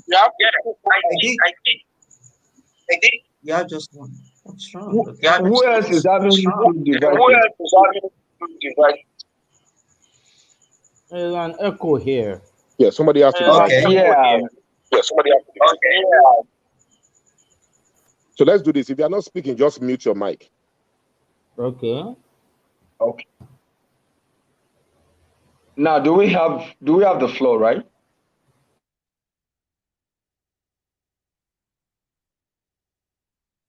Do I have the floor? Carry No, on, Mr. please Benjamin. unmute your So mic. Yeah, so that I can get it. Okay. I think there's a lot of intricacies involved in this issue. We are bringing a lot of emotions. Lucas, you are on mute. Unmute your mic. Yeah, Mr. Benjamin, continue, please. Please let me hear. Maybe the moderator and Mr. Mohammed can unmute so that he can. And anybody that wants to interrupt my conversation, so that I can be cut short if you have to put something, or I can explain myself better and some stuff like that. So it's quite great. I think we're having a lot of intricacies. We're putting a lot of emotions into this, and what we need is an awesome blade that we're going to get a very simple approach to all this. We have a target. If we have to put a lot of factors affecting Nigerian problems or causing Nigerian problems, we're not going to move anywhere. There are two questions. The step the president took, or what the president said, was he inciting or was he inciting? The action the president took towards after he was suspended, or after his tweet was deleted, was it right to have done that? One thing about all of us is we cannot all sleep and face the same side. So it's acceptable that or it's understandable that we all have different opinions to this. But let's face the fact. There is the aspect of sovereignty. The president has the right to approach issues in his country the way he wishes. People are so unguided in this country. I can tell you that affirmatively. The social media, it's a platform where you have a spread of fake news, where you have people, instigating violence, people exaggerating things, and they are causing a lot of calamities in the country. For example, I've not seen Sunday Igboho in the fiscally, but on social media, I've met him, made a lot of statements. They were not true. He caused some problem in Igogon, where we have recent crisis now, and he said they killed a particular doctor who was a farmer and all that. I followed the case. It was a political killing. But Sunday Igboho came on social media, with a lot of videos on social media, that it was Fulani herdsmen that killed the man. And thus he went to the Fulani herdsmen territory and started his arson and chased away the Fulani people from the land, which is against the constitution of the land. Because everybody, so far you've purchased a landed property, you can occupy that place. Everything happened on social media. Social media tends to be a platform where we see a lot of things that could destabilize the country. The Bible said somebody that sow discord among brethren is an abomination to him. If God Almighty, the creator of heaven and earth, can be so sensitive about utterances that can cause commotion among people, among the nation, God said is an abomination to him. If what you say, if what you do, if your action is causing commotion in the country, God said you are an abomination. Let's not be too emotional. The president spoke. Verbalization is different from what we see, in written languages. We can understand the body language. The president is speaking from a first person that he is ruling. I am the president. I am ruling the country according to what's in the constitution. What else do you people want? You are vandalizing the national properties, and it's going to get us into serious financial embarrassment. We have our issues already. Don't let us bring other issues to what is happening. But what he said is Nigeria has his issue already, and please you are complicating the issue by vandalizing the national properties. And if you are not careful, brought to book. Anybody, I can say that. Even in Russia, anybody can say that. Why do we have security guards?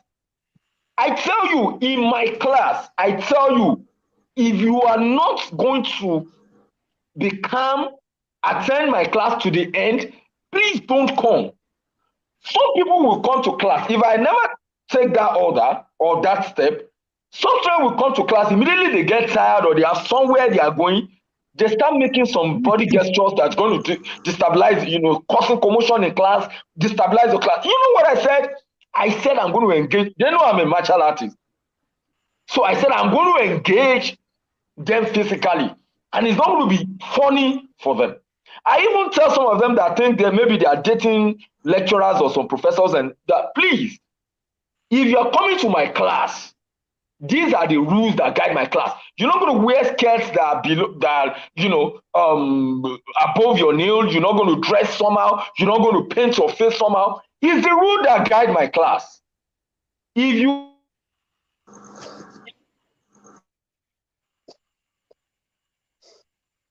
Okay, Mr. Benjamin. Okay, Mr. Benjamin.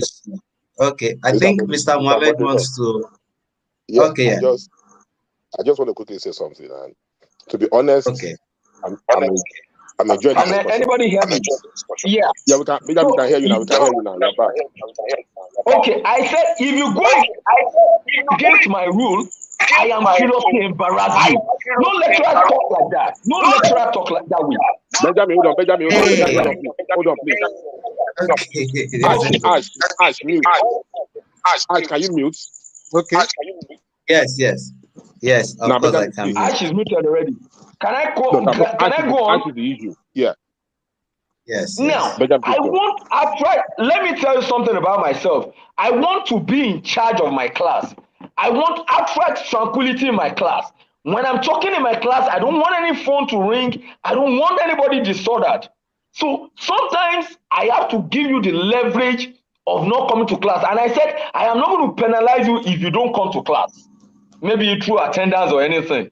That so far you've paid your school fees, you can come and meet me in the examination or to write your exam. But you coming to my class and start considering nuisance, I am not going to say I'm going to write against you. I'm going to seriously embarrass you or even physically engage you. So in that, I have that record of 100% tranquility in my class. I never had issue with any students. Whereas there are cases in which lecturers and students engage words. Why? Because there are no rules. There are no orders. Sometimes humans are not organisms or beings where you just go calm with them. Do you know if you are even too kind, if you are too approachable, people can begin to trample on your dignity. Yeah, it happens to me. Anybody can come to me and approach me and can talk to me and we'll talk mutually. Do you know it got to a time, students will be telling me some hours to the exam, will be sending WhatsApp messages that, please, what is coming out tomorrow?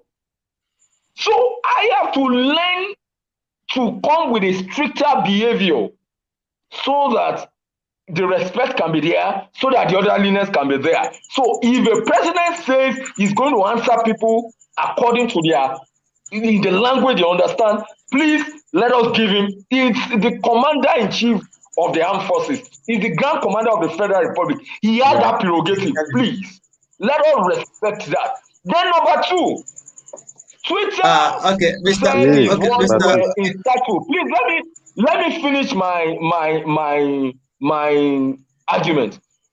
I'm sorry. Okay. Twitter said his statement was insightful. Twitter does not know the kind of people operating in Nigeria. I've lived in Europe before. If a European man tells you it's going to be difficult,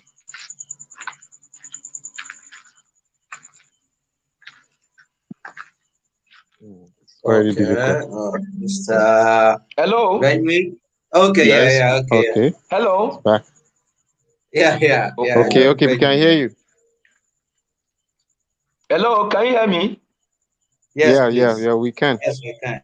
If a European man tells you it's going to be difficult, please don't say anything further. He's just saying that he's not seeing an headway there. But you know, in Nigeria, you know how much we will talk and even begin to shout just to convey that I don't like this.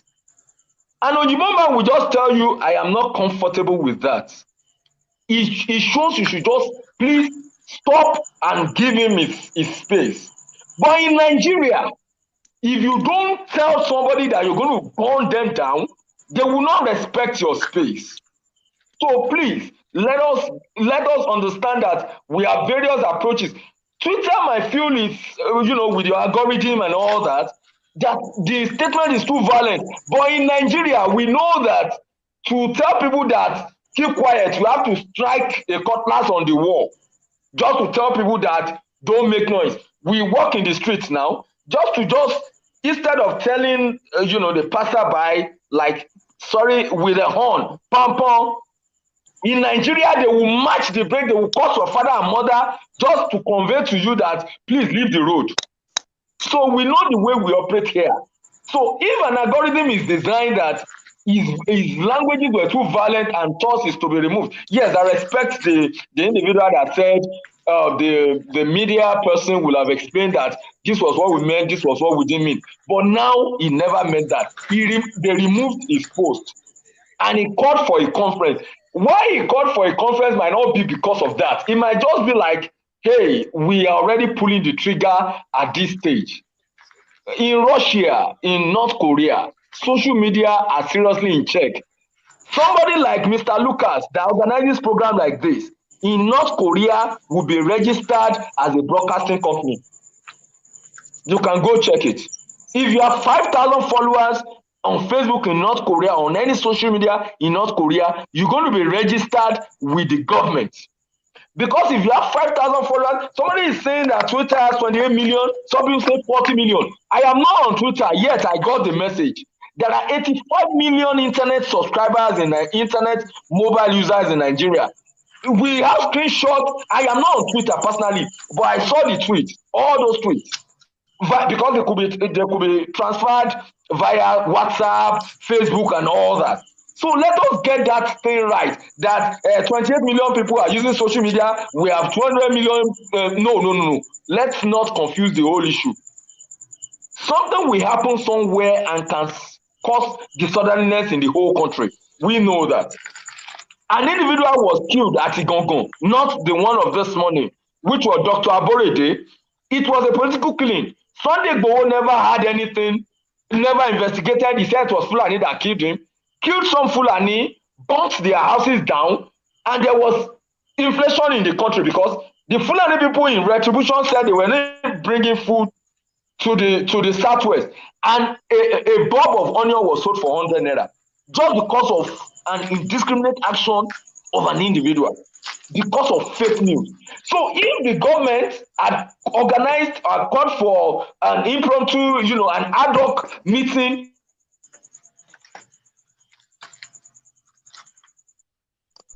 Hello, can you hear me, please? We can hear you. We can hear you. Can I continue? Yeah. So if the government called for an ad hoc meeting at that time, let's just assume it's a coincidence that at that time the security bridge in the country is getting too much. Is at the brink, and we just have to call these people to order. Yes, I understand a lot of people are making businesses on Twitter, a lot of business. See, these are pros and cons of a lot of them. Do you know if war starts? Do you know some people will be millionaire? If war starts today, some people will become billionaires. Look at the COVID season. A lot when we were complaining of lockdown Mr. and Benjamin, Mr. financial Benjamin, crisis. sorry to interrupt. I have a Sorry, sir. question for Mr. you, Mr. Benjamin. Benjamin. Mr. Benjamin, I have a Okay, question sir. for Mr. Benjamin. Since nobody wants to Yes, stop sir. Mr. Benjamin, No, I have a question. I think we should No, also it's have I a think duration it's that better somebody for the can talk. moderator because to be the one to Mr. Moderator, interject and ask someone I'm else to raising my hand speak. since because Okay. again, I want us to see there are a lot of issues we can begin to introduce. This forum, this discussion was Yeah. targeting the ban or the suspension and the tweets. Exactly. Exactly. Yeah. So we can go on. Which I was addressing. You know, No, you I'm not know, debating you that. know again, You're just saying that. this is one of the necessities of some breaks, of some limits to free speech. Mr. Benjamin here, he spoke, he kept speaking. You know, then we have a problem over time. And then somebody here is saying the moderator should take charge. Okay. Should be able to Now, say why stop, continue, stop, continue. What does that mean? There must be one guy that will apply the brakes. If it is Twitter that is applying the brakes to your country, you are in soup. Mr. But Moderator. if the president is applying the brakes, So the moderator, let the moderator just take charge, please. Let's reset the room and let the moderator just take control. Somebody must take control. All right then. Yes, Mr. Mohammed. So quick one, please. Well, maybe Mr. Mohammed should just, because he has been raising up his hand. Okay. Yes, quick please. One, please. I want to quickly step back to Alpha. And also, sorry, Mr. Mohammed, I think if you disagree with someone, you can actually face him and ask him a question to his face anyway. Okay. So Twitter is a platform, right? Yes, Mr. Mohammed. Just like schools are schools. Yes. I can go to school and become an engineer. I can go to school and become a doctor. I can go to school and become a cultist or become a criminal. Yes. Nobody can say, oh, OAU. I schooled in OAU. Nobody can say OAU churns out engineers only. No. Yes. I'm just an engineer. Yes. So on Twitter, people have become rich, people have become poor, people have been kidnapped, people have gotten married, and all of that. You can't say Twitter is a place where you get married. No.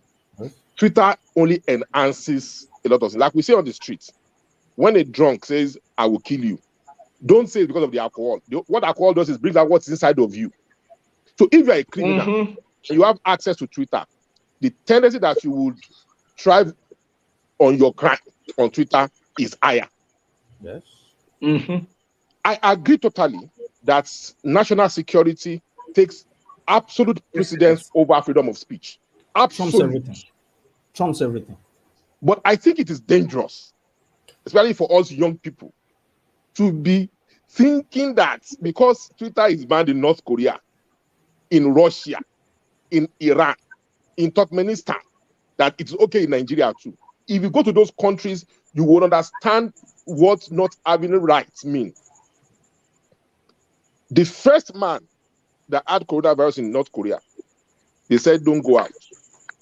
They caught that man in a public bathroom. And it was shot. It was straight firing squad. Not why did you go out? Though? It was shot dead immediately. That's not the kind of country we want to be. It takes a lot for you to carry your bag in North Korea and say you are coming to America. In fact, you mentioned the word America. It takes a lot. So when we talk about these things, let us be careful. What we enjoy now in Nigeria, people in North Korea will pay to come and stay here. I don't think we should understand that. Number two is, I don't think anybody here is saying that if Buhari leaves, we should be in vacuum. No. But Nigerians and anybody in the world where they have a leadership have a right to question their leaders. Yes. Unfortunately, as Nigerians, at every election, we have always had a choice to choose between the bad and the worst, or worse and worst. We have never had to choose between good and bad. The time we were voting Buhari, it was between Buhari and Atiku. That's not good and bad. That's bad and worse. And nobody knows tomorrow. We were judging that action on what we knew and what they have said and the promises they made. If we saw tomorrow, if we knew this was going to happen, we would have voted Buhari. But let me tell you something. If Atiku had been president, because the way man's mind is programmed, you are only conversant with the immediate problem you have. If we voted Atiku and something else had happened, we'll be saying, if you had voted Buhari now, we won't be having this mess that we are in. So we will just like Jonathan. exactly, we'll keep reacting to our situation. The issue here is, Jermaine, that there are many, many channels to address the Twitter thing. Banning Twitter, that action shows that the thought process was rather too quick to appreciate the attendant effect of that ban on the people. Thank you. If there was a discussion, Mr. Mohammed, Mr. Moderator, Yeah, Mr. Moderator, can you, yeah, Mr. Mohammed, Mr. Moderator, can you permit me to do a very brief interjection there? yes. Before you do that, let me chip in something, please, Afaisin. All right, let me Okay. chip in something. So I think we spent some time, and I don't know how long that we have, but let me say this. So it's going to shape our discussion. I was having, a discussion with someone this afternoon, and I think why we need to have discussions like this is because most of what we see around, they are just mere rants. And when Yes. people rant, when you ask them to come give their opinion within 10-20 minutes, they can't. Now, looking at this, I think we are ignoring one part, and that is philosophy as well. Now, we have motive consequentialism here, that we might not necessarily judge an action, but the end result of the action. That is one. And then number two, there's another thing we need to look at also. Okay, let me put Mr. Benjamin back to the discussion. Is that we talk about freedom. Let's look at America, for example. America talks say Texas is a free land, but we know that the state, no state in the world gives you freedom. What we have is liberty. And so that is why we say your freedom here is that, okay, fine, you are only free so far your freedom does not threaten the existence or does not violate the rights of another individual. Right. So now, looking at we suspending Twitter or not suspending Twitter, looking at the sovereignty of the country or not. So which takes precedence? So which is the higher evil and then the lesser evil? I'm not even actually making a point. I'm just saying this is Mr. going Bashir, to shape. let Yes, me sir. answer your question and then tie it to one of the theses of Mr. Mohammed. Okay. Now, Mr. Yes, Mohammed, please. I wrote something on my Facebook wall.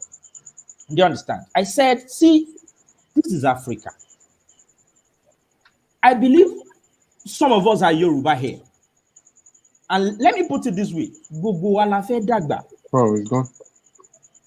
There's nobody here tí ò fẹ́ dàgbà.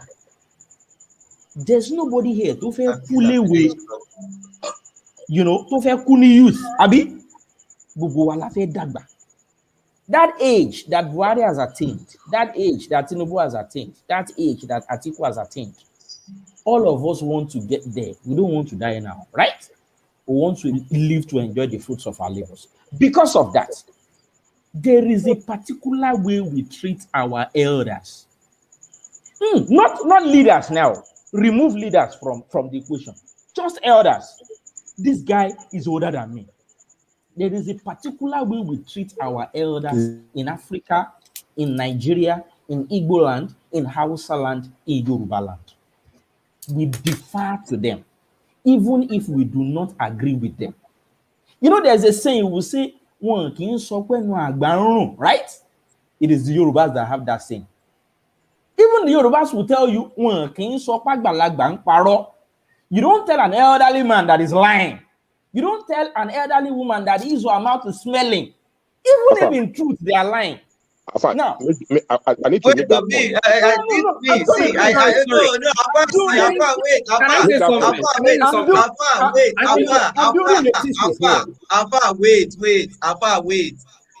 Wait. In fact, at this point, I don't even wish to be the moderator again. Mr. Bashir, you see, Mr. Bashir again, it is one of the tenets of free speech. Wait. You are talking about age and no age. Wait. Wait, Mr. Bashir. The Yoruba culture. Wait, please. We are free to interrupt you. Yes, I agree. Anybody can interrupt you if they cannot let me finish this argument. So, moderator, can I make my comment? Now, wait, please. Can we allow him to land? Let him land, please. You see, okay, land advice. Land. this is Mr. President here. He is conveniently old. That is one. Number two, he is the president of corporate Nigeria as we speak. My argument on Twitter was this. Somebody here, Mr. Mohammed, here you were saying Twitter should have been engaged. Twitter should have been talked to. They should not have been, suspended outright. Sledgehammer, bam. Your thesis is the same thesis with Babatunde Otitoju of TVC. According to him, he said Buhari just gave Twitter a red card, straight up, that a yellow card should have come first. And I think Taufiko made the same argument that there should have been some engagements, there should have been some talking before the sledgehammer. But the issue is this: Twitter itself. I think before this particular removal of this tweet, I don't think it has ever happened that a tweet of the president or a tweet from the presidency was removed. Do you understand? Now, Twitter had a range. No, in Nigeria. Sorry, are you referring to Nigeria? Yeah, we've only had Nigeria, yes. Okay. In Nigeria. Now, please, let's remove Trump. Let's remove Trump. In Nigeria. No, I'm not talking about Trump. In Nigeria. This is the first time such an altercation would happen, and the tweet was removed outright. Now, Twitter had a range of options. One, they could tag the tweets, like they started by tagging Trump's tweets, right? Number two, they could render the tweet visible to no other person on Twitter except the tweet. Second option. Number three, they could reduce virality to the tweet. Use the algo to take traffic away from it, so that fewer and fewer people can see it. Number four, they could even engage the tweet backend. Hello, you posted this thing, we are not comfortable with it. 5, they could mask the tweet. 5 different options. Now you are dealing with a president of a sovereign country of 200 million people. They even said they don't know him and the country he lives. By yourself, you said you agreed on this platform before all of us that you don't understand how these things work. So let me help you. Let me help you. Do you understand? Let me tell you, Afa, no, I won't let you go on because this is not right. So let me tell you something about myself. Afa, I'm with you. In my little world, though, I'm a software engineer, right? I'm a software engineer. Yeah. And I work with IBM. Okay. Yeah. So when it comes to say write algorithm, write things, that's what I do day in, day out. Good. That's all right. Twitter is again a platform. Nobody is special on Twitter. You get ranks based on followership, verification, and the likes. Twitter cannot be knocking your door and say backdoor. They have laid down rules, AI, artificial intelligence, that will do all of these things. When this issue now comes up, there is a department you can approach. Oh, Twitter, my account has been hijacked. They will investigate and help you retrieve your account or say, we'll close this down, build another one. People on Twitter buy followers. Twitter would investigate and remove all those followers. There is a portfolio within the presidency, SA social media. That guy does not dance on TikTok. He doesn't just post pictures on Facebook. His duty is to convey the president's opinion, views, programs, and actions on social media outlets, because that is where the core of the Nigerian youth and people now pick information from.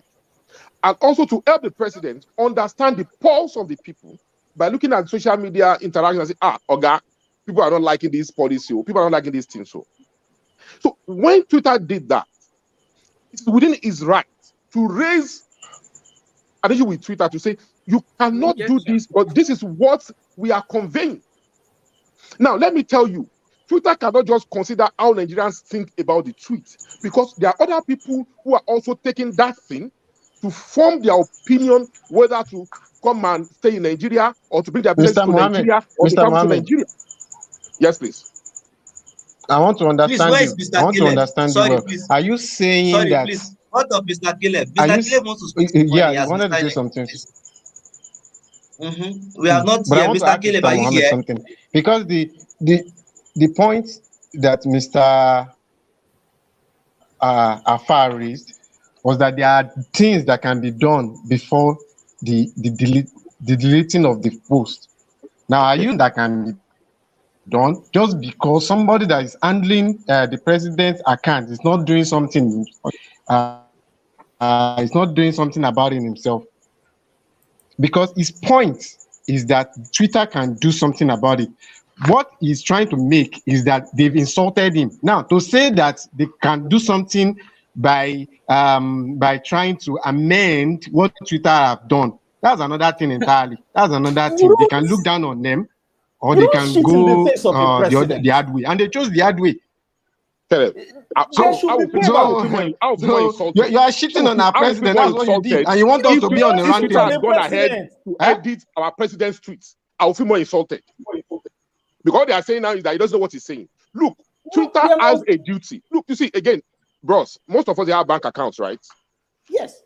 The day you go into any bank, GTBO, First Bank, UBA, anything, and you say, I want a bank account, they will give you a form called End User License Agreement. Most of us don't read it. You are going to sign that document. Good. That document has rules that are guiding you being a customer. Those rules you may not like, but since you have written your signature on that paper, is binding. Twitter has a reserved right to determine what is violence or what is society violence. Thank you very much. And the day that account, and the day I am not comfortable with those rules anymore, and the day I stop being comfortable with those rules, one, I stop depositing my money in that account, and two, I close down that account. Thank you. Maybe is Twitter reading the terms and conditions of Nigeria? Is Twitter reading our own terms and conditions? Should have taken down his account, not bound to. Okay. Let him take down his account. All right. That is what we call the reality theory in international relations. That's his own power. This is power. I just want to react to where this argument is going. Sorry. Okay. Can we please calm? Okay. All right. Let's. Sorry. Where this argument is going, because I'm seeing Alpha Essing and the very I don't know your name. Sorry, I couldn't see your name. So sorry. Ashraf, I think. Ashraf.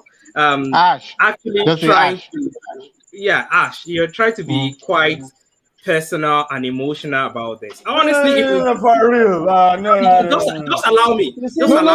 No. Wait. What I understand about social media, what I've learned, because I'm a media person. Yeah. What I understand about social media is that it can topple a government. Media can topple a government. Now, social media can also topple a government.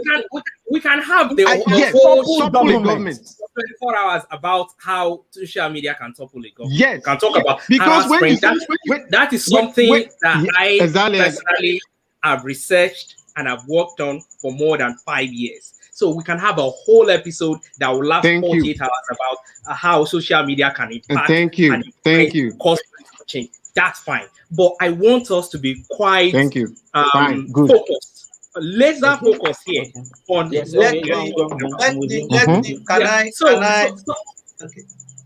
sorry, please. It's so hot here. Now, when we're saying, I know Mohammed gave the example of when you sign an agreement, end user agreement with the bank and things like that. And I get the rebuttal from Hash and Alpha about, well, if you don't like it, you take your money out of the bank and you close the account.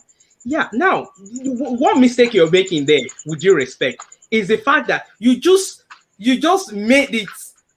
You just cheapened the issue by saying Buhari feel offended and he has the right to just suspend the right of every Nigerian because of that. There are better ways to have that argument. There are other ways to have that argument, with due respect. Let me give you a better way to have the argument. Because if Buhari is just one person, he has one account. And by the last time I checked, Nigeria has maybe 25 million subscribers on Twitter and counting. If Buhari is not happy, he has the legitimate right as a country to President Buhari.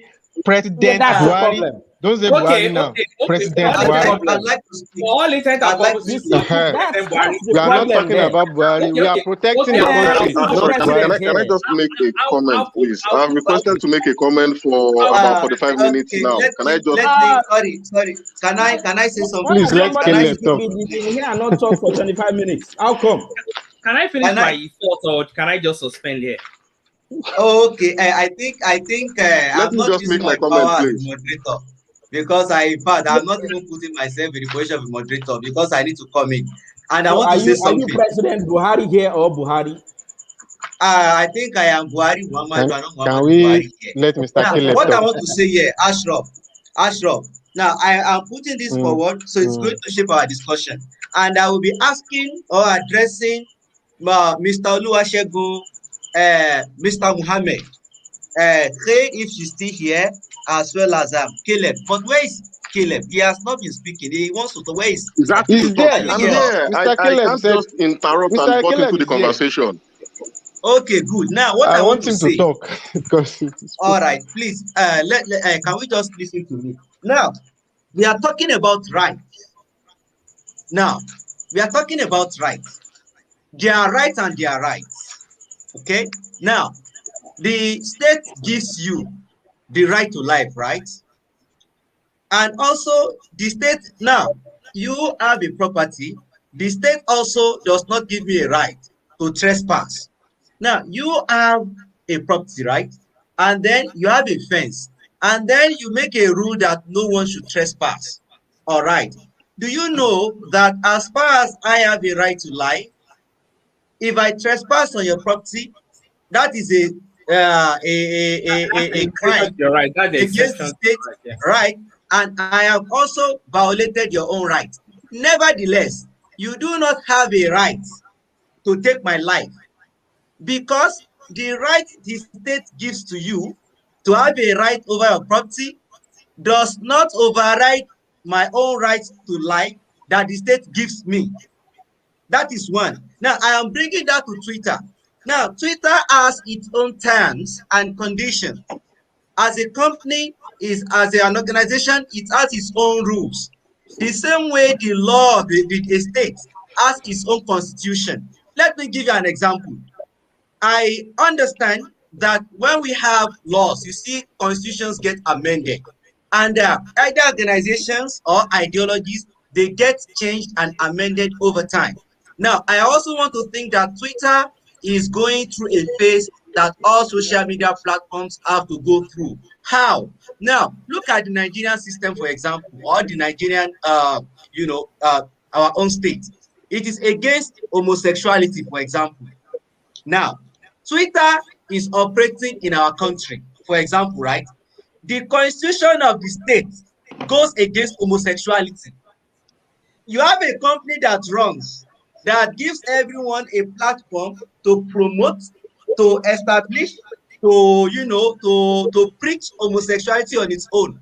The rights, the terms and conditions that Twitter is using to operate in the country, I'm only suggesting this, it is actually going directly against the constitution of the state.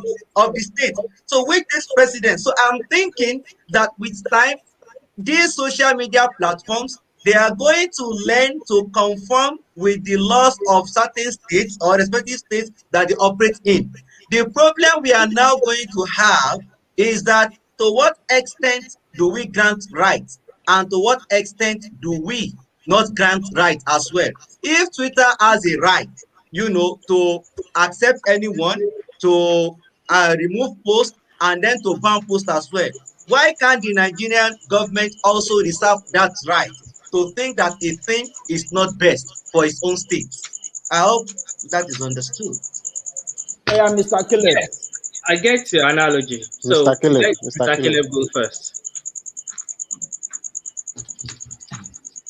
Oh, God. Is this still around? Mr. Caleb, Mr. Caleb. Caleb, okay, it's going to, okay, yeah, Caleb, Caleb is Caleb is back. Mr. Okay, yeah, appearing yeah, Caleb. and let me add him. appearing and Yeah, he's there, disappearing. he's there, he's there, he's there. Okay, okay. Mr. Caleb, Okay. So I Welcome think back. I'd just like to just to put a few things in perspective, just very briefly. The whole thing about whether Twitter should have been banned or not. Truth is, the reaction was driven more by ego. Now, the government reached out to Twitter before the ban. I don't think any one of us can say for a fact. But one thing I want us to use as a model to understand is Facebook, that owns Twitter, recently said they were going to have a new integration where more user data will be shared, and there was a whole lot of skepticism around Facebook it, Caleb, don't own right? Twitter. Facebook does not own that's not Twitter. correct. Facebook don't That's own not correct. Facebook owns WhatsApp and Facebook Instagram. owns WhatsApp. WhatsApp. I'm referring to WhatsApp. Oh, okay, good. Now, and there was a whole lot of controversy around that. But one thing that happened now, you have the EU where the EU citizens have been given the option they can opt out of it. There's a separate deal going on in India for those who have been following that story. Different governments have been engaging with them to say, well, this is your rule, but we are going to determine if it's going to apply to our people in that way or not. So, in as much as companies can have their rules, which I said in the earlier part when I had my initial remarks, that state actors in the end will determine how they can regulate the activities of any private entity. No private entity can determine for a state what will govern the people within its territory. And so, in the case of WhatsApp, anyone could say, well, it's Facebook or WhatsApp, let them do what they like. But because we are concerned about privacy, now no one is complaining that the government is telling Facebook how they should use that privacy law or rule or regulation, as it were, because it suddenly suits them, right? And I think one common denominator here is everyone wants freedom of expression, but it appears no one really wants to be responsible for what they say and how they say it. Oh, wow. Caleb is dropping bars on this guy. Okay. So Mr. Caleb is off, so and someone's gonna pick it up. Okay. Okay, quick one again. Can I speak? Go ahead, please. All right. So because I have a Caleb very is back. erratic Let me add Caleb. network this evening. Is Caleb back? Yes, I'm back. Yes. Yes, sir. Okay. Yes. So just so I don't take much of our time anymore. I think the bottom line here is, and so I think the previous speaker made an example of bank, saying if you can take your money out of a bank and how we are, making the conversation probably a bit too petty. But you see, even when a bank gives you certain rules or conditions, there's a reason we have Consumer Protection Council, right? Where you can complain to them that, oh, you know what, these rules infringe on your rights as a customer. There's the Competition Council in some countries. Our own FCCPC now even does that too, where you feel if the way one entity is even going about its business is infringing on, your own personal liberty, but you can't complain about it, you feel you have no choice. You can complain. And in that case, the government can step in and get them to amend those rules. Even in the US, in EU, in the UK, everywhere else, the government steps in when it appears any private sector player is infringing on the rights of users. So in the end, I think what matters is what rule is existing in that country at that point in time. Is there a framework for them to enforce any anti-competition or any anti-privacy or any anti-user rules in place?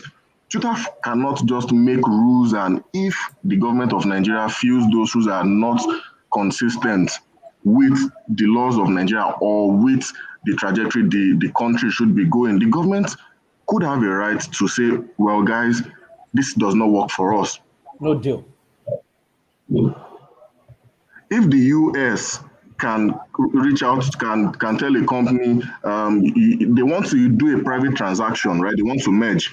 The government, the anti-competition commission there can say, well, we think you'll be too big and you are going to stifle out the smaller players, and no, you can't do this. So anyone can even come out and make that complaint. So I think we should not just see this as an autocratic, the government is trying to stifle a private company thing. I think it's more about if some other country were trying to do this within the framework of existing legal provisions, are we going to be having this conversation as well? Yes. Now, this is my reaction to what you just said. I cannot count in the last 4 years how many times Mark Zuckerberg of Facebook had been called to the American Senate to answer questions because of what the government feels Facebook is not doing right or correctly. He has been called on the issue of employment, whether he's employing enough black people in Facebook. He has been called to discuss why elections and Russia interference. Yes. Google has been called to, if you type how to define an idiot on Google, the first name that will come out is Donald Trump. So they had to call Google and say, is this a deliberate thing you guys did that anybody, when you say what's an idiot, the first name that comes out is Donald Trump? They called him to explain, and he went about all these algorithms, blah, blah, blah, none of that stuff. Now, every country, again, has a right to instill their laws. So if you want to come to Nigeria to do business, this is how business is done in Nigeria. If you don't like it, don't come. It's okay. So what we are saying here is not as if anybody is speaking for Twitter. No. It is a cumulation of how this government has presented itself over time. And so when people came in to talk about Sunday Igboho and none of that stuff, these kind of individuals are fallout of a dysfunctional government. They become issues because the government is not doing anything. All of you on this platform today, I can bet my life. You buy your own fuel for generator. You pay your own. You have to do your own light. You have to do your own borehole. You have to pay vigilante for your own security. If a government does not give you all these basic things, I wonder how you can take them seriously even though they are attending to his Twitter. Look, there was a legislation. Sorry to interject you, Mohammed. You know, this point you just made about the US Congress inviting Zuckerberg and Google and the likes. Let us reverse that same scenario that they invited Twitter or Facebook to a Senate hearing. Don't you think that the crowd on Twitter will have had the exact same campaign to gaslight them and say, no, why are you having a public, why are you calling them to explain? Why is there a hearing? Why is this? Why is that? Let me give you a corollary to that. Let me give you a quick corollary to that. Let me give you a quick corollary to that, please. You know, during the EdSARS protest, CNN did all sorts of coverage and all. When the judicial panel started sitting, and CNN was invited as an interested party, you know, to come and testify before the panel. CNN responded, and I frankly consider it an insult that because they are not domiciled in Nigeria, because they are an international media, they are essentially above our laws. And so the judicial panel of inquiry in Lagos has no jurisdiction and has effectively no right to invite them to come and give testimony. Have they now stopped covering Nigerian media? Have they stopped covering Nigerian media? They have not stopped. You see, it is things like this that culminate. When AIT did something like that, the president stopped them from covering all his interviews. When Donald Trump fell out of favor with CNN, he did not invite them to certain briefings. The Nigerian government, whether Lagos or the federal government, can afford to say, CNN, do not come and cover. You are not invited to cover any of our proceedings. You see, there is this pattern, and you would discover that it is not just about Twitter. American conglomerates, American, multinationals have this tendency of extraterrestrial behavior. have this tendency of behaving as if nothing and nobody can limit them in whichever country they are operating. Essentially, You are not right. more. You see, How you carry essentially, yourself, Black nation. brother. Honestly, essentially, it's interesting when how How you when carry yourself. multi, China you will know, send any when American company out multinational companies, in a blink of an eye. and do you want to That's China now. China is do you want to China is one control of the the world degree powers of now. power that China You want to This is the compare thing, guys. do you want to Gentlemen, do you want to compare the degree let us of be control honest. that China wish to third world Far, countries? Nigeria If I come to your house tomorrow, Exactly. and I smoke cigarettes and you don't say anything, next week I'll come and light it go in your parlor. It's as simple as that. Yes, you see, We need to have you see the standards. extent. You see, Our do you know failure, what our failure. the Look, extent to which you will come to my house and smoke igbo or a cigarette will be limited by the extent of the powers I can deploy to check you out. That is the way it works. Each so the and point every I'm actor making is will behave Exactly. based on the balance of power. So I'm just going to ask a question. I'm just going to ask the question based on what Alpha Yes, is sir. saying. So Yes, are sir. we saying as a general rule? Because I could go on and talk about how you're cherry picking argument, yeah, talking about international conglomerate, MNOCs and all that. But I'm just going to ask a question. Are we Okay, saying sir. it is okay to retrospectively act when things are done, as opposed to setting the laws and just saying these are the standards you have to meet? If you don't meet it, get the end. You see, we are saying what we are saying essentially here is that at some point the cup becomes full.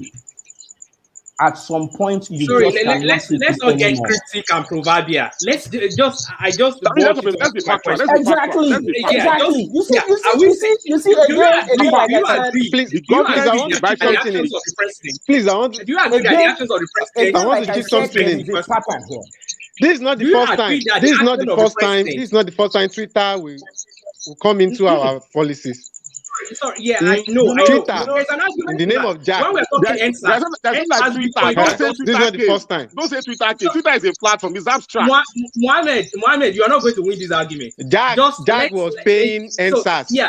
NSAS I was get against He has a right to. the government. Just the way Popper was saying they should stop killing the Palestinians. Exactly. So I get what you're saying. exactly. I We get are what you're not saying saying. it doesn't I'm have the not right. I'm trying Do to tie the knot here. one interesting thing? Do we agree? Do we agree first of all that what the president of Nigeria is doing is a reaction to what Twitter did? Not action. Not an action. It's a reaction to what let me give you this analogy. Chief, wait. You see, there is a reason. There is a reason when punishment is meted. Do you understand? punishment. Even God Himself. Punishment. Wait. So there must have been an offense. Why Wait. they talk like this now? Punishment again. Can you let me answer your question? Oh yeah. Answer. I thought it would be a one-line answer. Yeah. You see, this is the way it works. Mm. There is a particular noxious element, stuff you are not comfortable with. When it is done the first time, you don't wield the sledgehammer. When it is done the second time, you don't wield the sledgehammer. But at some point, you know, a gradual aggregation of noxious stimuli. First strike, second strike, third strike, whatever strike, I just can't keep take it anymore. You know, at some point you just can't take it anymore. See, this same Twitter, right? During the NSAS protests, number one, it went on, he intervened. You see, when you are doing international business, we don't do NSAS. We are talking the current ban. Let's keep the argument. I'm answering your question. I am answering your question. Exactly. You see, it is this retrospective issue that you raised, you know, that I'm helping you to contextualize. He gave a link, facilitated Bitcoin donations for the NSAS protests. Do you understand? That made NSAS supporters very happy, but it will naturally make the government of the day very angry. Government looked away. Number two, he built and practically donated the NSAS icon, you know, to the movement, to the struggle. That made the protesters very happy. Naturally, will make the government very angry. So Number three, did you say you use Twitter? Do you use Twitter? Do you use Twitter? Sparingly. Sparingly. Okay, like how many times do you tweet yes. in a week? Maybe once in 2 weeks. Okay. Continue. That's why. So now, no, Mohammed, you can't just continue. So you see, that was strike one, and then strike two, and then strike three. Jack had, frankly speaking, the audacity to delete the president's tweet. So he just carried his laptop or his iPad, just said, "Boom." You see, don't say Jack. Don't say Jack. You see, no. You see, today's killings in Igogon. Today's killings in Igogon were not perpetrated by Mr. President, but his ultimate responsible. Do you understand? So whatever happens in at Twitter will be answered for by the CEO. Do you understand? So that is how it will be presented. Do you understand? So he had the audacity to delete a president's tweet. A tweet that practically at best could lend itself to multiple interpretations. Oh, and that is good. That get a tweet that can lend itself to multiple interpretations. Now, you see, again, like I told you, I have in my previous discussion on this platform, I have listed at least 5 different increasingly escalating options. Yeah, I get that. For him to have exactly. So you see, if you do strike one, president looks away. You do strike two, president looks away. Then you do strike three, despite having 5 increasingly, Can I interrogate Afaisin? So go on, Mr. Bashir. Yeah, Afaisin. Yeah, you have said something, and I think let's have this, one-to-one, discussion. All right. So said something. Okay, now, according to you, Twitter had supported the EndSARS protest, consequently the violence, all those and all that. All right. So are you saying, based on what you have said so far, that even before the deletion of President Muhammadu Buhari's tweet, the president had been eyeing Twitter and saying, "Pay my deep boy to buy." Are you suggesting that? Yes. Yes. Thank you. Yes. Okay. So are you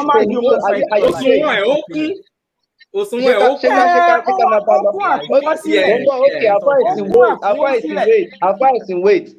So if Twitter had not deleted President Muhammadu Buhari's tweet, how long is Buhari going to take action against Twitter that is trying to destroy the country? Because if he had not deleted it and they wait so much till Twitter destroys the country, would that not be incompetence and negligence on the part of Muhammadu Buhari? Thank you very much. One of the popular things that actually came out immediately this deletion happened was that the president is too tardy. Some people will say the president is too democratic. Some people will argue that the Nigeria of today is a Nigeria that needs leaders like Wike, beneficial dictators. Take care of his people, but wield the big stick. Be ready to wield the big stick and quickly too, if need be. The argument of quite a number of folks on social media is actually that the president should have done this to Twitter ever since the heat of the EndSARS protest to apply the brakes. Do you understand? Okay. I understand the argument, but I don't agree with it. Do you know why? Okay.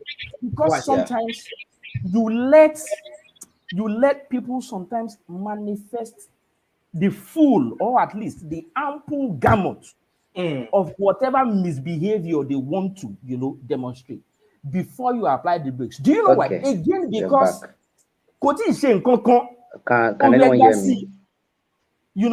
Koti is saying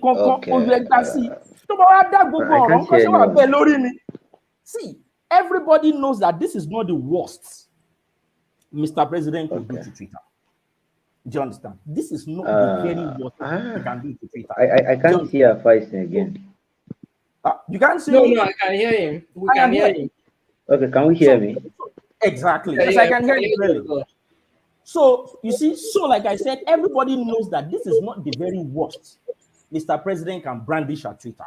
Do you understand? But at some point, like I told a friend earlier today, Gentlemen, no, you have to I'm close sorry. the gap.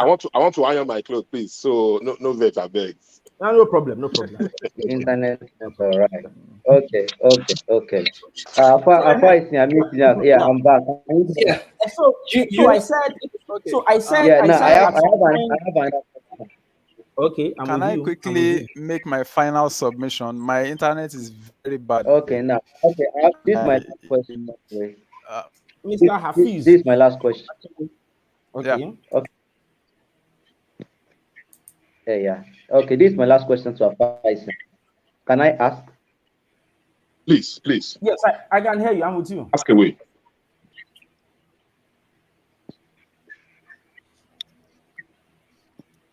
Okay. Okay. Can I ask Afa? Yes. Hello. Yes, I can hear Yeah, you. go I'm on, with go you. I'm on. with Can you. anyone I'm hear listening. me? Yes, we can hear you clearly. It's you that you're Hello. not hearing. We can hear you clearly, very clearly. You're waving. I'm Okay. waving back. Okay. I want to make sure you can hear me in real time. So please Okay. let me know if you can hear Yeah. me. Afa, are you here with me? Yes, very clearly. Yes, I'm here with you. All right. All right. Very fine. All right. Very fine. I can hear you now. Okay. Good. Okay. Very fine. Very good. Very fine. Very fine. Uh, his internet is off. Oh. President Buhari is gone. It's off. Mr. Hafiz Akinde, please. Your Yeah, submission, please. yeah. People are getting tired, so they are disappearing one after the other. Yeah. Okay. So I would just like to end. Okay. As if To my Wi-Fi. Okay. Sorry. You have to move we back to my Wi-Fi again. give Now, can you we are hear not me? looking at it from the Now, perspective am of I the here? Am I government. back? Can you hear me? You know, here the government Please, has can you please let struggled Mr. Hafiz Akinde make his to. submission? Then we can continue. Okay, so here is Yes. a Okay. government Yes. Yes, please. that is, taken aback by that and we fact ourselves. We all know the roles that played in the escalation of the answers. The government feels that Twitter is a threat. The government knows for sure that the people on Twitter are the opinion leaders of society. You will never find the Instagram community, talking back at the government. You never find maybe a bit of, people on Facebook will talk at the government and give strong opinions. And the way everything happened, let's not forget that the president or the presidency was responding to the IPOB situation.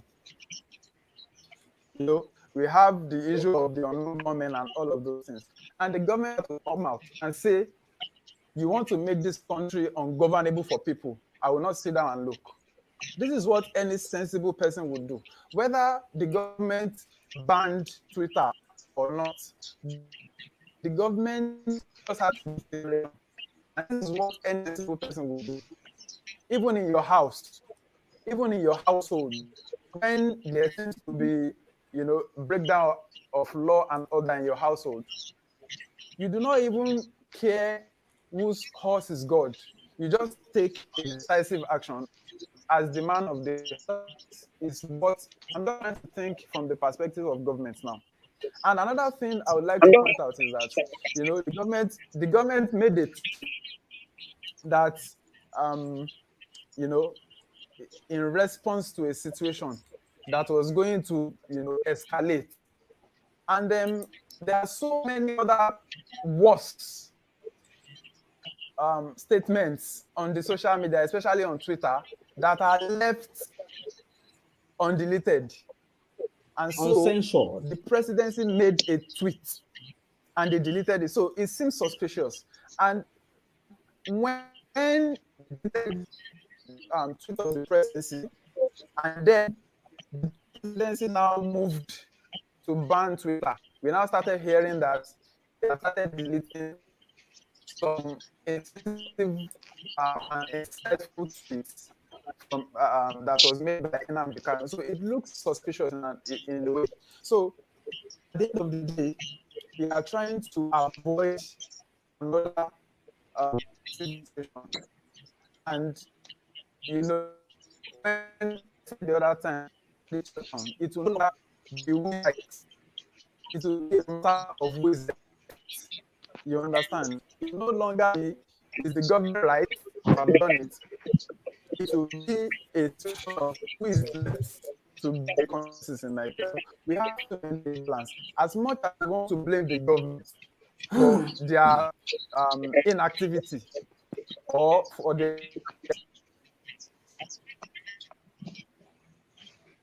you want to blame on social media, yes, we have to have a situation too. And His network is not. It's unfortunate, and he was making a very good point. So, you know, so can you The network is you poor. still hear Hafiz, me? Okay. I Hafiz, think Can your you network. still hear me? I think as government is exiting Twitter, they should be bringing in Huawei to come and deploy 5G in Nigeria, so that at least we can have decent conversations. So But do you know the effect of yeah, what the likes of kind of Pastor Chris said on 5G with within the government Christian community? or the country is Was Pastor Chris not was he not censored on social media? He was. No, He was. He was. In fact, it he was we was were the not ones. just Yeah, Nigerians on censored social him, not media. Twitter. It was suspended on social media. Yeah. he was censored. He was not just censored. The censoring triggered him to encourage his church members to build an alternative social media platform. They call it UCOS.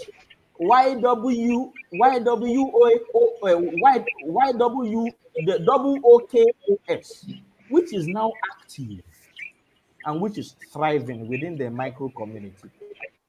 Something like an alternative to Twitter, like the Chinese.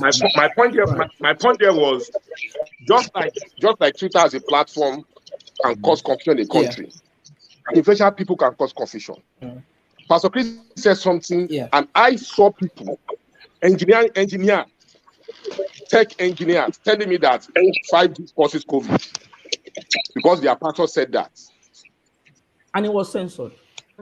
So the point here is, at the end of the day, again, national security takes precedence over freedom of speech. Number two, when we keep saying algorithms, AI, and all of that, AI does not know so if I tweet something like that, it may be on Twitter for 20 days. Or somebody tells Twitter that this is what this guy is saying. And Twitter can then take it down and then add those lines to the words to look out for in your tweets. I'm sure of one thing now. I'm sure of one thing. Hold on. It's not just matter. You see, gathering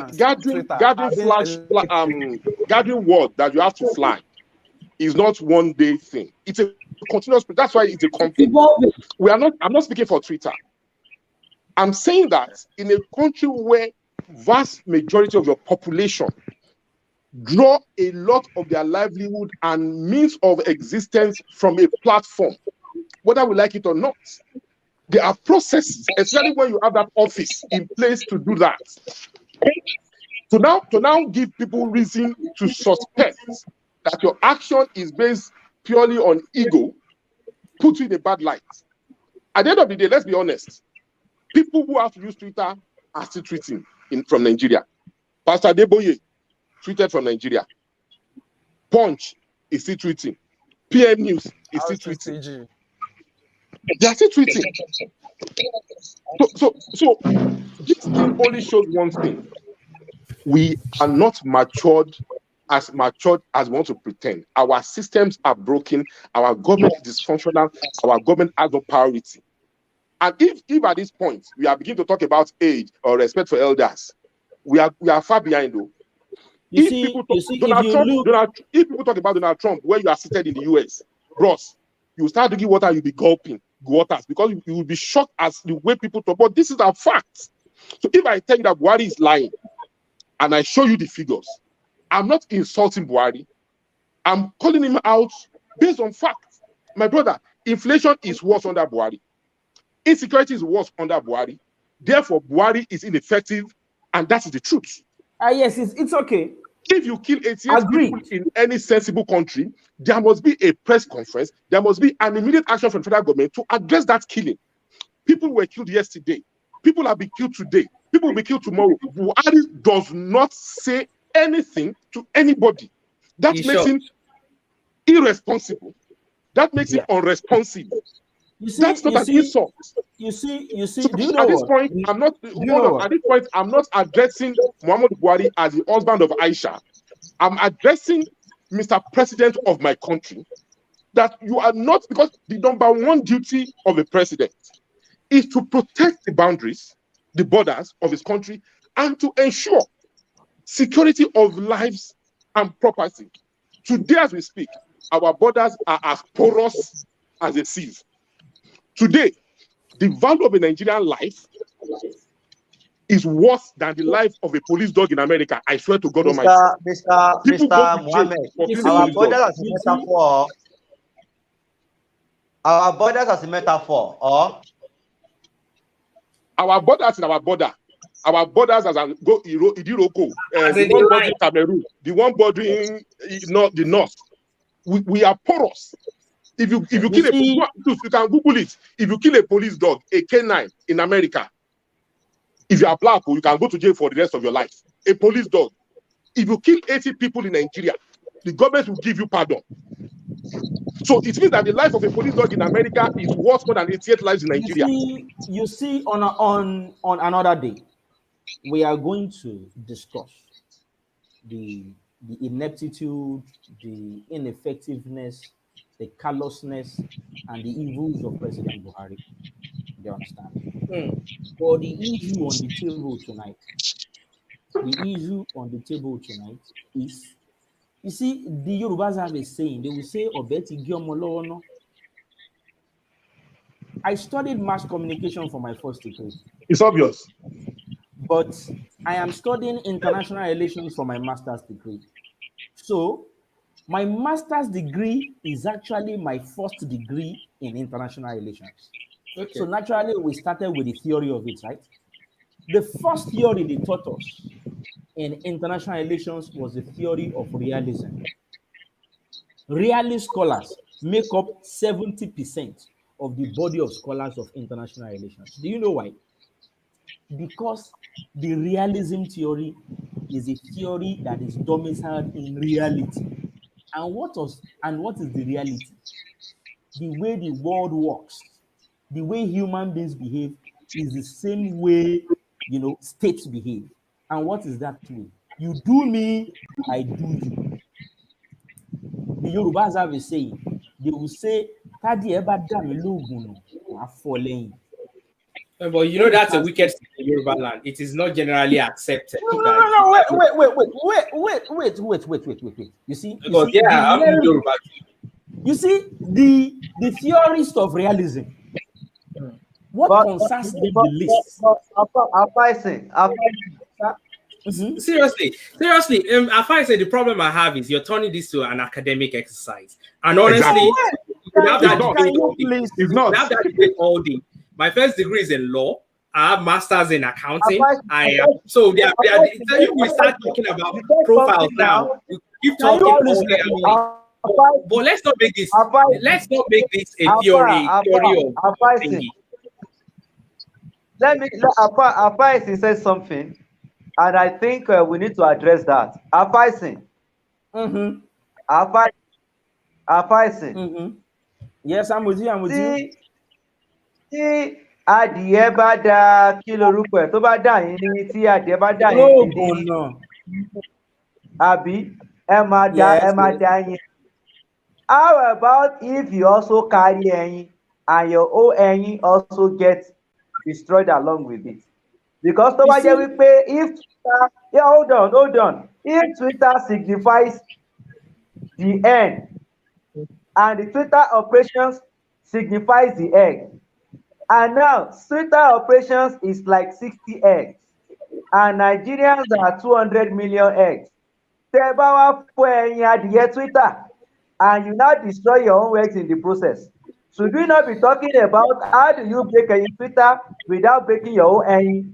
Or what degree of ẹyin Twitter are you breaking in comparison I to think we the should ẹyin that quickly. right? I think we should quickly sort out the numbers issue.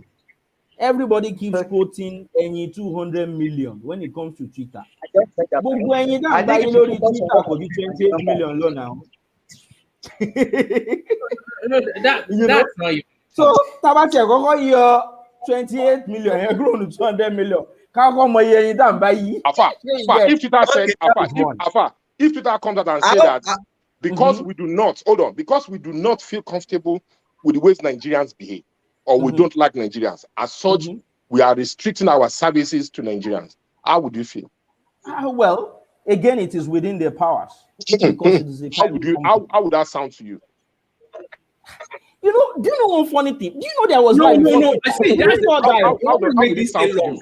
You don't have to make it long. It will not sound. In as much as I'm concerned, I am non-committal. There was like before Twitter. Okay. Number two. How does it sound to you that when we arrive the borders of the US, the UK, and other countries, because we are Nigerians, we go through extra scrutiny because of what some Yahoo boys do? How does that make you feel? Oh, bad, terrible. Good. So at the end of the day, if you reverse the action, people would naturally feel bad if you deal with an organization as if you have beef with it. As a country, a corporate existence, there are machineries in place to deal with corporate entities. It's not about Buhari. It's about the office of the president. Twitter does not give a hoot about who Buhari is. They are first concerned about the office of the president of Nigeria. If he said something they consider ambiguous or dangerous, it is within the rights of the SA media to reach out to Twitter.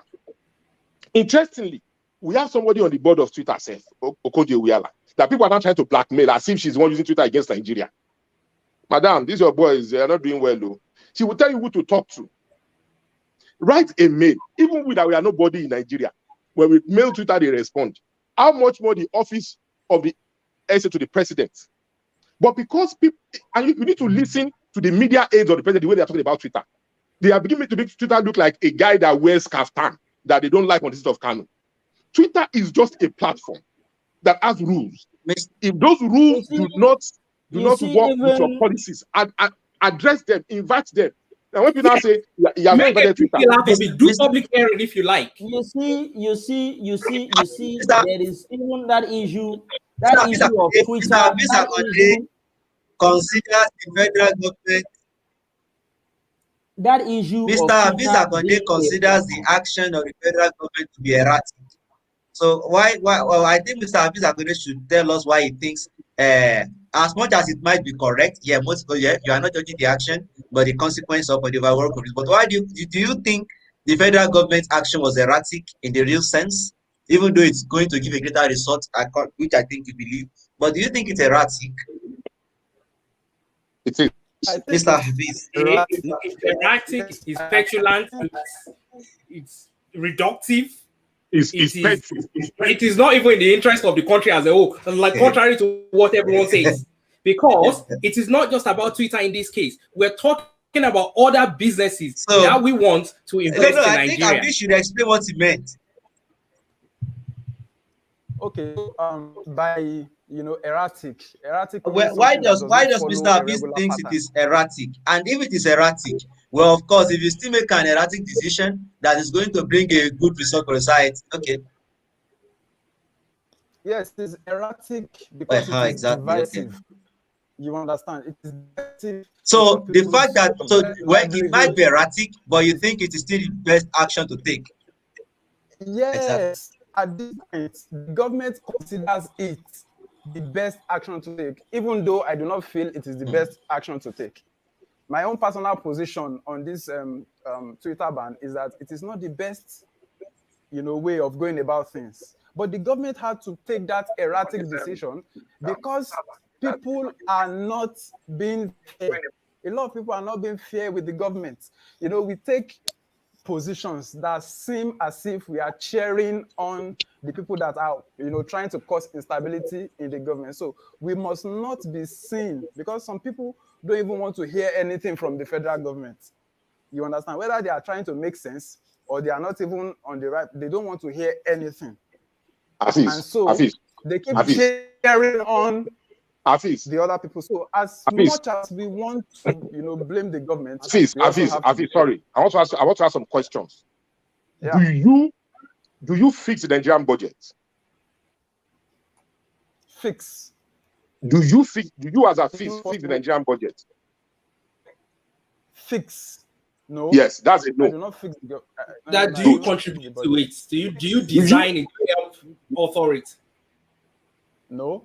No. Okay. Do you execute? Do you execute the Nigerian budget? No. Do you decide the Nigerian security policies? So how on earth are we then want to be blamed when the government keeps messing up back to back to back to back? People are not fair to the government. What are people saying that's not fair? That Buhari is inactive, that Buhari is nepotistic, that Buhari is callous, that Buhari does not talk to us, that we are not even sure we have a president in Aso Rock. Which of those statements is not true? Me also, Mr. Mohammed. Let me also remind you that every day we keep hearing we are going to burn down this country. We will burn down this country. This country is a zoo. Everybody wants to tear apart. So the people who do not even, my point is that the people who do not even agree to that are not saying anything against that, as if they support it. That's my point. No, that's not true. Nigerian, that's not true. You have to be people that don't agree to it don't always support it. I don't agree to it. And I don't support it. And when I can denounce it, I denounce it. So, you see, part of what we are saying here is we don't want that for people that have been talking philosophy and thingy. This is just a fallacy of this generalization, just assuming that everyone on Twitter is just following one bandwagon, just doing the same thing, think and do things in one direction. No, it isn't. At the end of the day, I've never in this argument said that what Twitter did is right or wrong, because I think it is more than that. I believe that the argument that they're saying that, oh yeah, based on what they've been doing since the NSAS, Alpha said that as well, since the NSAS up till now, that it's been stacking up and it got up to this level where they think they should pull the trigger. Do we actually want to continue in a country where we do not know clearly, there are no frameworks, there are no rules, there are no due process as to what needs to be done and what does not need to be done? That is not a democracy anymore. Democracy is more than just electing people into public offices. It's all about other institutions, pressure groups, having due process, having transparency, having checks and balances, having separation of power. All these things are what make democracy what democracy is. What I think the government of Nigeria should have done since NSAS, I have a different view on NSAS, and I'm not going to go into that argument of whether Jack fueled or NSAS or not, or finance NSAS. Okay, yes, exactly. Yeah, because so I'm not going to exactly because So I'm not going to go into that at all. I think it's just it's a moot point. What should have happened, regardless of what you think or what the federal government thinks about NSAS, what they should have done after that is to just invite Twitter to explain itself as to the role they feel. I'm not saying what Twitter did is wrong or bad here.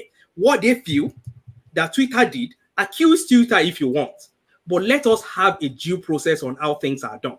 Invite Jack Dorsey. If he doesn't come later, you now say, well, you disrespect the Federal Republic of Nigeria, and we feel you messed up with our sovereignty, and by default of you not attending, we ban Twitter. That's fine. If you say that, okay, fine, what has happened has happened. These are the things, these are the steps we want to see in future. You cannot, you have to verify tweet of the president. You cannot do anything about this. And Twitter agrees to it or they don't agree to it. It's fine. But what I'm saying is you cannot retrospectively just act out and just say, well, you've done this. You know, actually, I've been thinking that you're a bad guy. Now I'm just going to punish you. So if you're doing that to organization, it's part of the problem that we have in the society that we need to eschew. We can't continue like that. You can't just say, well, what he did is actually bad when the action has already been done and there's no clear lay down rules on what makes it wrong, what's making it wrong. We're just doing all academic exercise and saying Cooperative of Nigeria is being threatened. That's nonsense. You know here there's an assumption we are all I think I want to ask some questions anyway. I have some questions. Okay. And the question I have is one is that now the speech of Buhari, do we I agree, for me, Buhari's speech was not genocidal, and it was not a threat against citizens of the country. So who disagrees with that?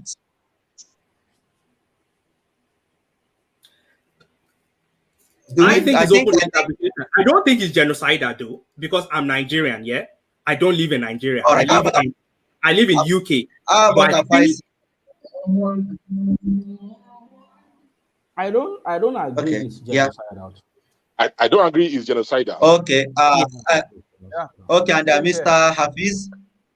No. Okay, all right. So now about the suspension of Twitter. For my own, I think I do not think the presidency was right to suspend Twitter, but I do not agree with the timing. It is kind of childish for me. It is kind of childish and not intelligent enough, considering how much of reactions that would follow it, all those and all that. So I agree with the suspension, but I don't agree with the timing. So I don't know who agrees that it is fine to suspend. In my own case, I agree with the suspension. Okay. I think the time I honestly think the timing came too late. However, yes, I think it came too late. However, no, we didn't know. We are talking now within the context of. I agree. You see, do you know what? You see, especially looking at it from the looking at it from the prism of national security, I think it came too late. Do you understand? That is one. Two, I think it could have been by far more effectual than this. But this is not bad either. What I disagree with is Malami's subsequent threats that anybody that is caught using Twitter, is going to be, the government will take legal action against such a person. I think that is a terrible egg on the face scenario. What you meant is that. So, Mr. Apaisi, we are going to take Raipu's opinion on that too. But sorry, Mr. Sheikh. So that would mean that you are also coming that I think that suspension came too early and childish, because if the government had been calm, you'd have been able to make a suspension that is effective. Because if they have been calm before issuing that suspension, they must have been able to look at the possibility of VPN and that it is going to be a joke when you suspend Twitter and people can still access it. So that brings us to not. Mr. Bashir, it's a pity the Twitter guy is not here. That suspension was not a joke.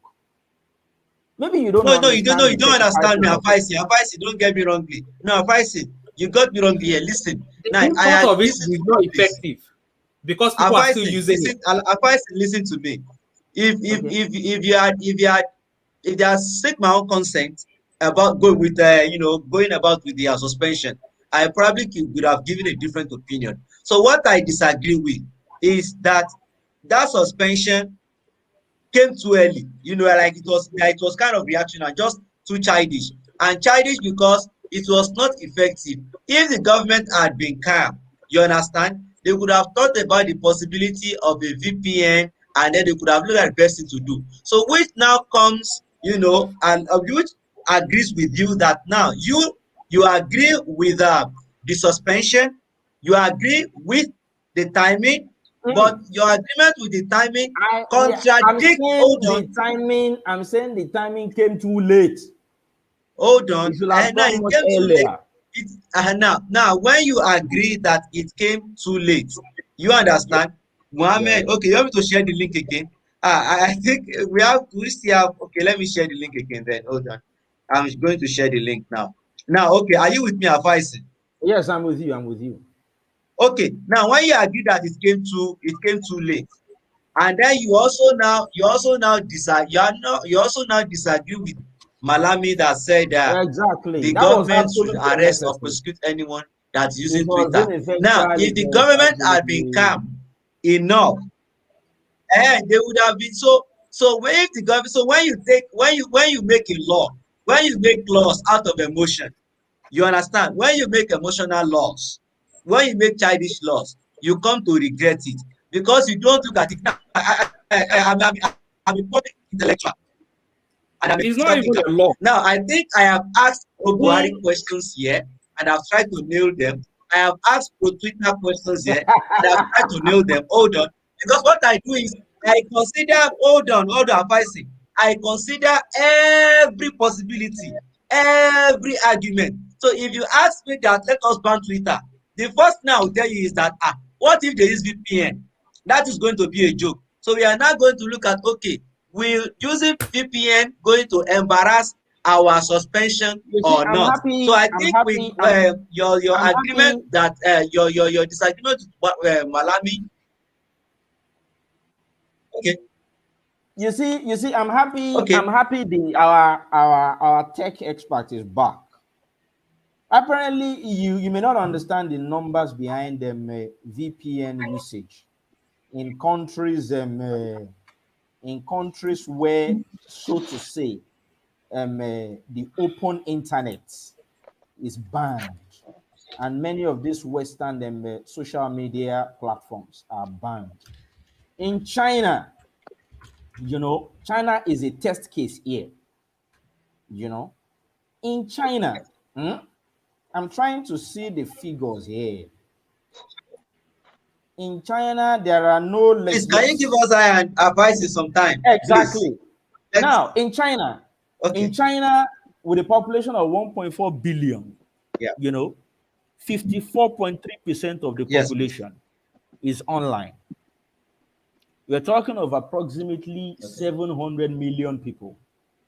okay, The most conservative estimate, the most generous estimates of individuals in China that are able to use the VPN route, you know, to deploy and use Western equivalents of these social media platforms in China are at best in the tens of millions. When you say tens of millions, let us be extremely generous. We are talking 100 million out of a potential 700 million internet users. Do you understand? Now, there are challenges with VPN usage. You need to understand that. Number one, a lot of okay, people, including me, is scared of using VPN. Do you understand? okay, Because there are clear yes, security challenges with it. Number two is okay, that wait, even when you use yes, VPN, it is clear yes, that when you use hold the on, free versions, you are very vulnerable to hackers, to information theft and stuff like that. Now, if you want to break that barrier, okay, if you want to use the VPN and be okay, comfortable and calm and have absolutely no worries, with it, then you may have to be going for the paid versions. When there is a pay okay, gate to using Twitter, then frankly speaking, you are talking of a business model disruption there. You see, on Twitter and on every other social media, the consumer is the product. You need to understand that fundamental issue. The I see, consumer, people like yeah, you and me, are the Afaisi, let me help product. you, let me help you, Mhm. Afaisi, Yes, I'm with you. let let me help you. Because Mhm. let me help you. Because if I don't Yes, help you as soon as possible, you will continue to shoot yourself in the leg. Okay? I'm with you. But you naturally would not see me on the social media identify as a tech person. People identify with you a whole lot. You see, this one you are saying, you are more into linguistics, I want to assume. You see, what you are saying is mere Facebook posts. You understand? Okay. You are talking Okay. about, hold on, you are talking about Facebook posts. Now, what I'm telling you Okay. here, and that's why you have to come to the reality, is that when I make a law, you understand? Mm-hmm. When I make a law, what is the essence of a law? A law becomes strong. A law becomes a law when it can be implemented, when it is effective. You understand? Look at it. There was the crypto ban. We can't use the Nigerian bank cards. You understand? But people are using the P2P option. You understand me? The government Yes. can never arrest them based on that. Hold on. We did not think about the position of VPN. VPN only came as something new and strange to you people who are not in tech. Before VPN, before the Twitter ban suspension came, we have been using VPN now. I Hold know on. about Wait, Samuel. VPN. Wait, Afaisi, wait, I'm coming. I'm giving you, I made reference, hold on, Afaisi. I made reference to, I'm talking about the effectiveness of the law. What makes a law a law? Understand? Now, there was a crypto ban, but despite that crypto ban, people were doing P2P. That is an embarrassment. It shows that those who are making those laws, they are not in the know. Get that? One. Secondly, you came with the Twitter suspension. When you suspended Twitter, Twitter should be suspended. Twitter was suspended, it is suspended. But now you don't say, okay, anyone caught using Twitter, then you are going to prosecute them. But you made a law that has been suspended. So ordinarily, Twitter should have been suspended. You understand? Why the majority of the people, hold on, wait, hold on. Whether that data becomes vulnerable or not, if you make a law that Twitter has been suspended and the majority of people also have access to this same Twitter, and then you are not saying we are going to prosecute you if you use Twitter. What is that premise of you arresting them that they are using a Twitter that you have suspended?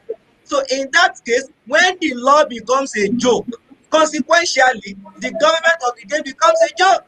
Listen, I agree with the suspension. I agree that social media should be regulated, but I understand things based on my own terms. But your last argument is a Facebook argument, and I don't want to go personal, but you don't have an idea. People who are doing the VPN, it is going to be this. They are just people who just wake up yesterday, got to know about VPN, and You then the know, idea of the difference with VPN. you know, Hold you on, know, Afaisi. Yes. you know, And now What? there is we a are beginning to hear dimension. that the ban is a temporary one. It's not an outright ban. It's like Exactly, You yeah. know, now Allah be that Because see, jare. you that know, law, that's advising. Why? Okay. Want to be decisive, decisive. there's a dimension you are But not advice, I looking will at. advise that you don't use ideas here. Don't use Mm-mm. ideas. Wait, please. Okay. Wait. Okay. One thing I do not do is to present myself as an Okay. expert in an area that I'm not schooled on. However, do you Exactly. understand? Yeah. You said something earlier about consequences. Do you understand? About looking less at the action, looking more about the consequences of the actions. Yeah. Before Motive Nigeria, consequentialism. and the word is suspension. The word is not ban. We must keep to that lingo. When government said they did something to Twitter, they used the word suspension, not ban. That is by the way. Now, ever since this suspension took off, the battle, frankly speaking, is a two-way fight between the federal government, as led by the president, and Twitter. You It's see, not even a Twitter. fight. Sorry, why are we calling it a fight? Who's fighting? Who's battling who? Wait. It was Twitter deleted the president's tweet. Is it a And in fight? return, now wait, can we wait, please? Twitter deleted the president's tweet. In return, the president suspended Twitter. That is a two-way thing. Pew! Call it a fight, call it a diatribe, call it a conflict, call it anything. But the two elements Advising. that are in Listen, I, conflict. I, I am. I think I and you, advising. I and Mhm. you, we have the same position, but I don't agree with the argument. I have the same position as you. Mr. Bashir, wait. Mr. Bashir, wait, please. Wait, please. You see, thank God, the only folks here, the only folks we still have here are folks who really want to continue. Do you understand? Now, you see, there's a dimension you are not looking at. Twitter versus the federal government. Twitter took a step, deleted the president's tweet. Let us not look at the retrospective issues that Barrister raised the other time. Do you understand? Let us assume everything started from Twitter deleting the president's tweet. Do you understand? In return, Mr. President suspended Twitter. After you are not close to your mic. After Mr. President, I'm here. After Mr. President suspended Twitter, number one, confirmed Twitter has started deleting some of Nnamdi Kanu's tweets, which did not happen that is another at all before now. You know, that is number one. At least we can see that. We can see that in the open. No, you're not saying anything. That's just a conjecture. Permit me to explain something to you. That's Nnamdi Kanu's tweets were deleted. That's a conjecture. No. Let me explain something to you. Afaisi, can I explain something to Afaisi, please? Let me explain to you. I want to explain to you because, like I told you earlier, see, we have the same position as far as this matter is concerned, but I don't agree with the opinion. With the argument, and I will tell you why. Now, because what you there, you understand, but you don't accept. I have problem telling people that. When I tell people I don't accept, they will say, you don't understand. No, I understand. I can explain the same way you have explained. I don't accept. You see this argument now. I will tell you it is faulty. And it shows that you are not necessarily, it is just ideas. I will explain why. Now, look at Twitter. Look at Facebook. I mentioned something earlier.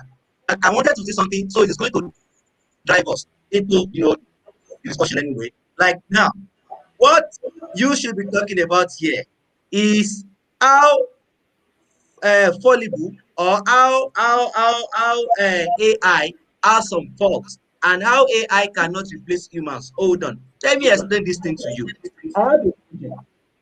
Understand? Facebook banned our URL for about a year now. What happened? Some people reported it. Hold on. Calm down, please. I'm a YouTuber as well. When I put up some videos, the YouTube algorithm may mark it and say it is not suitable for monetization. I do a manual review. They check it. Sometimes they say yes, okay, it is accepted. Sometimes they say they do not. Listen, please. This is my own argument that goes against yours totally. I will come back to Kanu. President Buhari made a tweet. All right.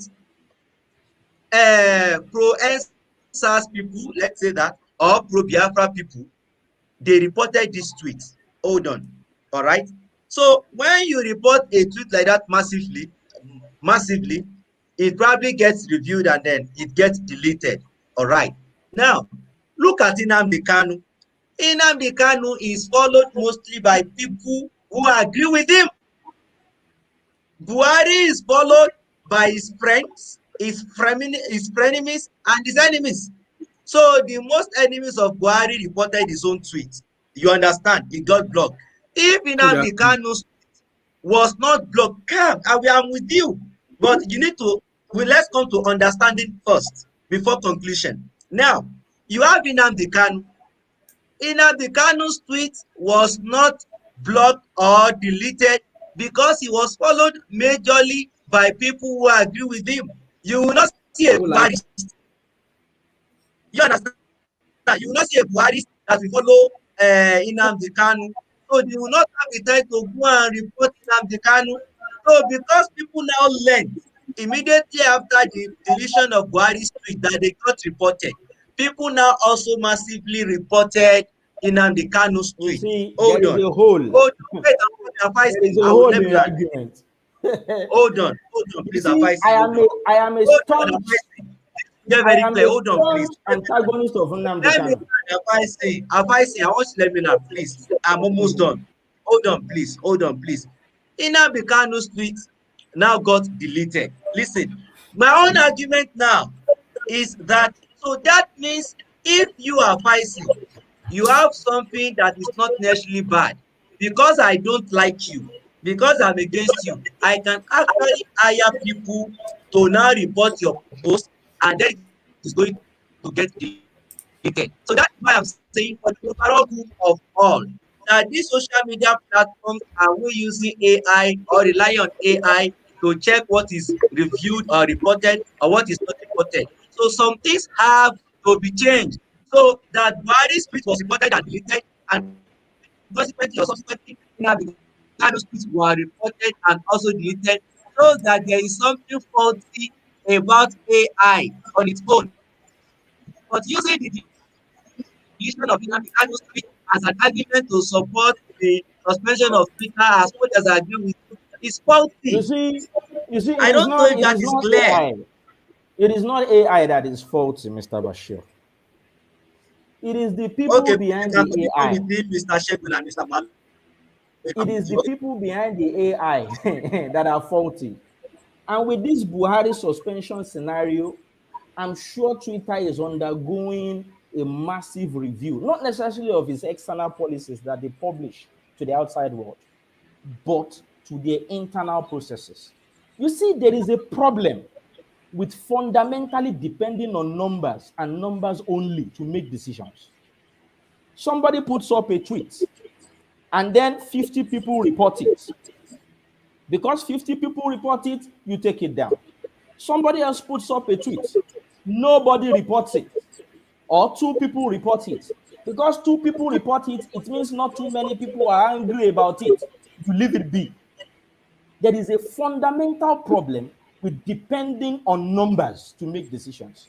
Mr. Mohammed made a comment And the you other agree time. with He me now? said on Twitter, Mr. Mohammed made a comment the other time. He said on Twitter, nobody cares who you actually hear. What the algo recognizes is number one, your numbers. How many followers do you have?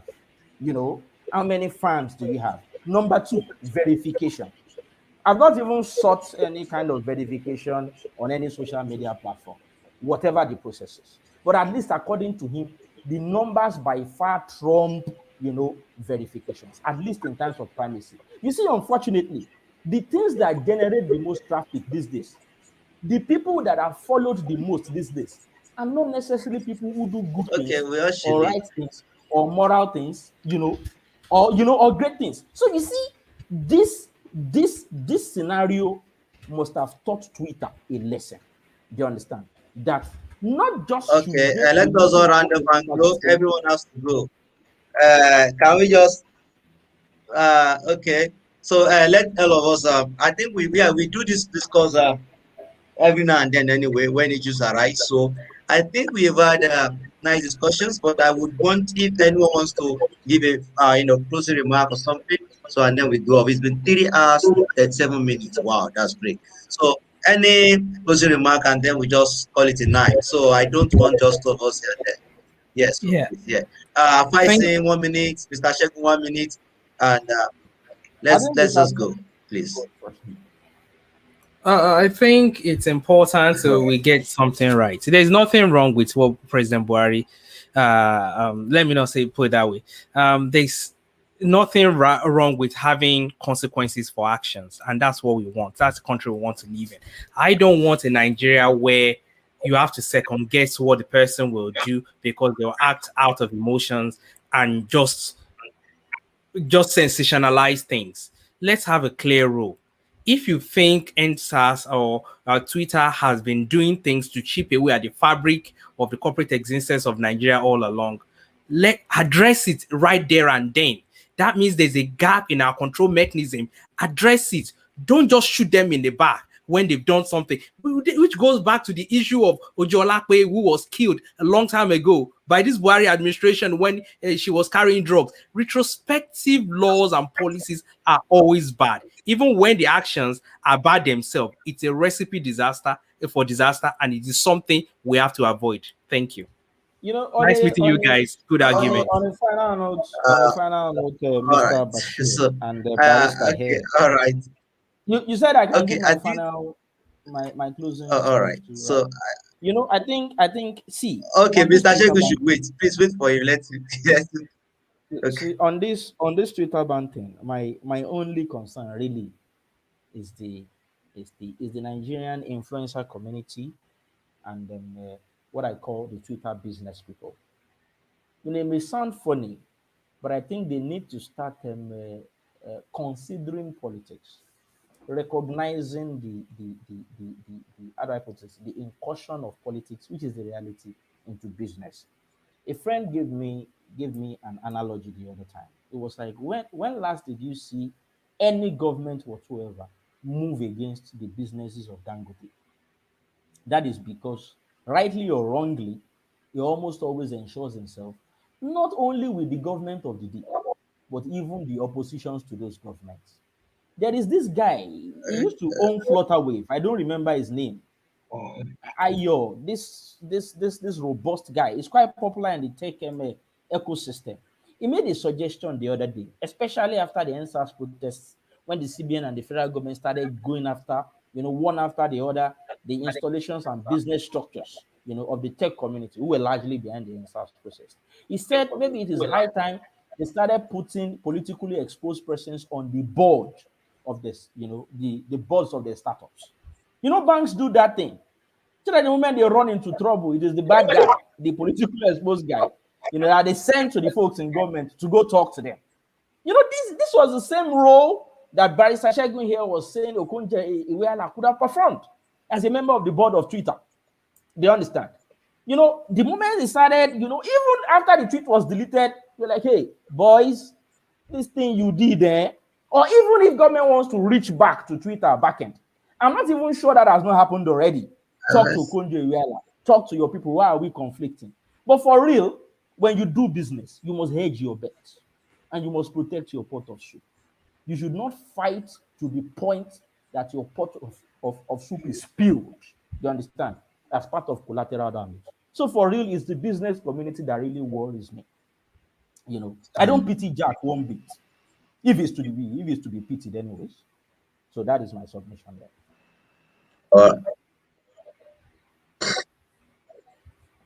well, thank you very much, everyone. It has been a very long and beautiful night. Well, we Yeah, have it's very long. the It's discussions almost every 12 time, a.m. and let's already. hope I'll get to see uh, some of you guys at some other time. Yeah. Yeah, it's nice having This a day, chat with you 2 minutes. guys. Well, that's not well. Yeah. So, Thank you very much. thanks everyone, and have a Thank good you. night. Yeah, you too. Thank you very much. Yeah. Bye.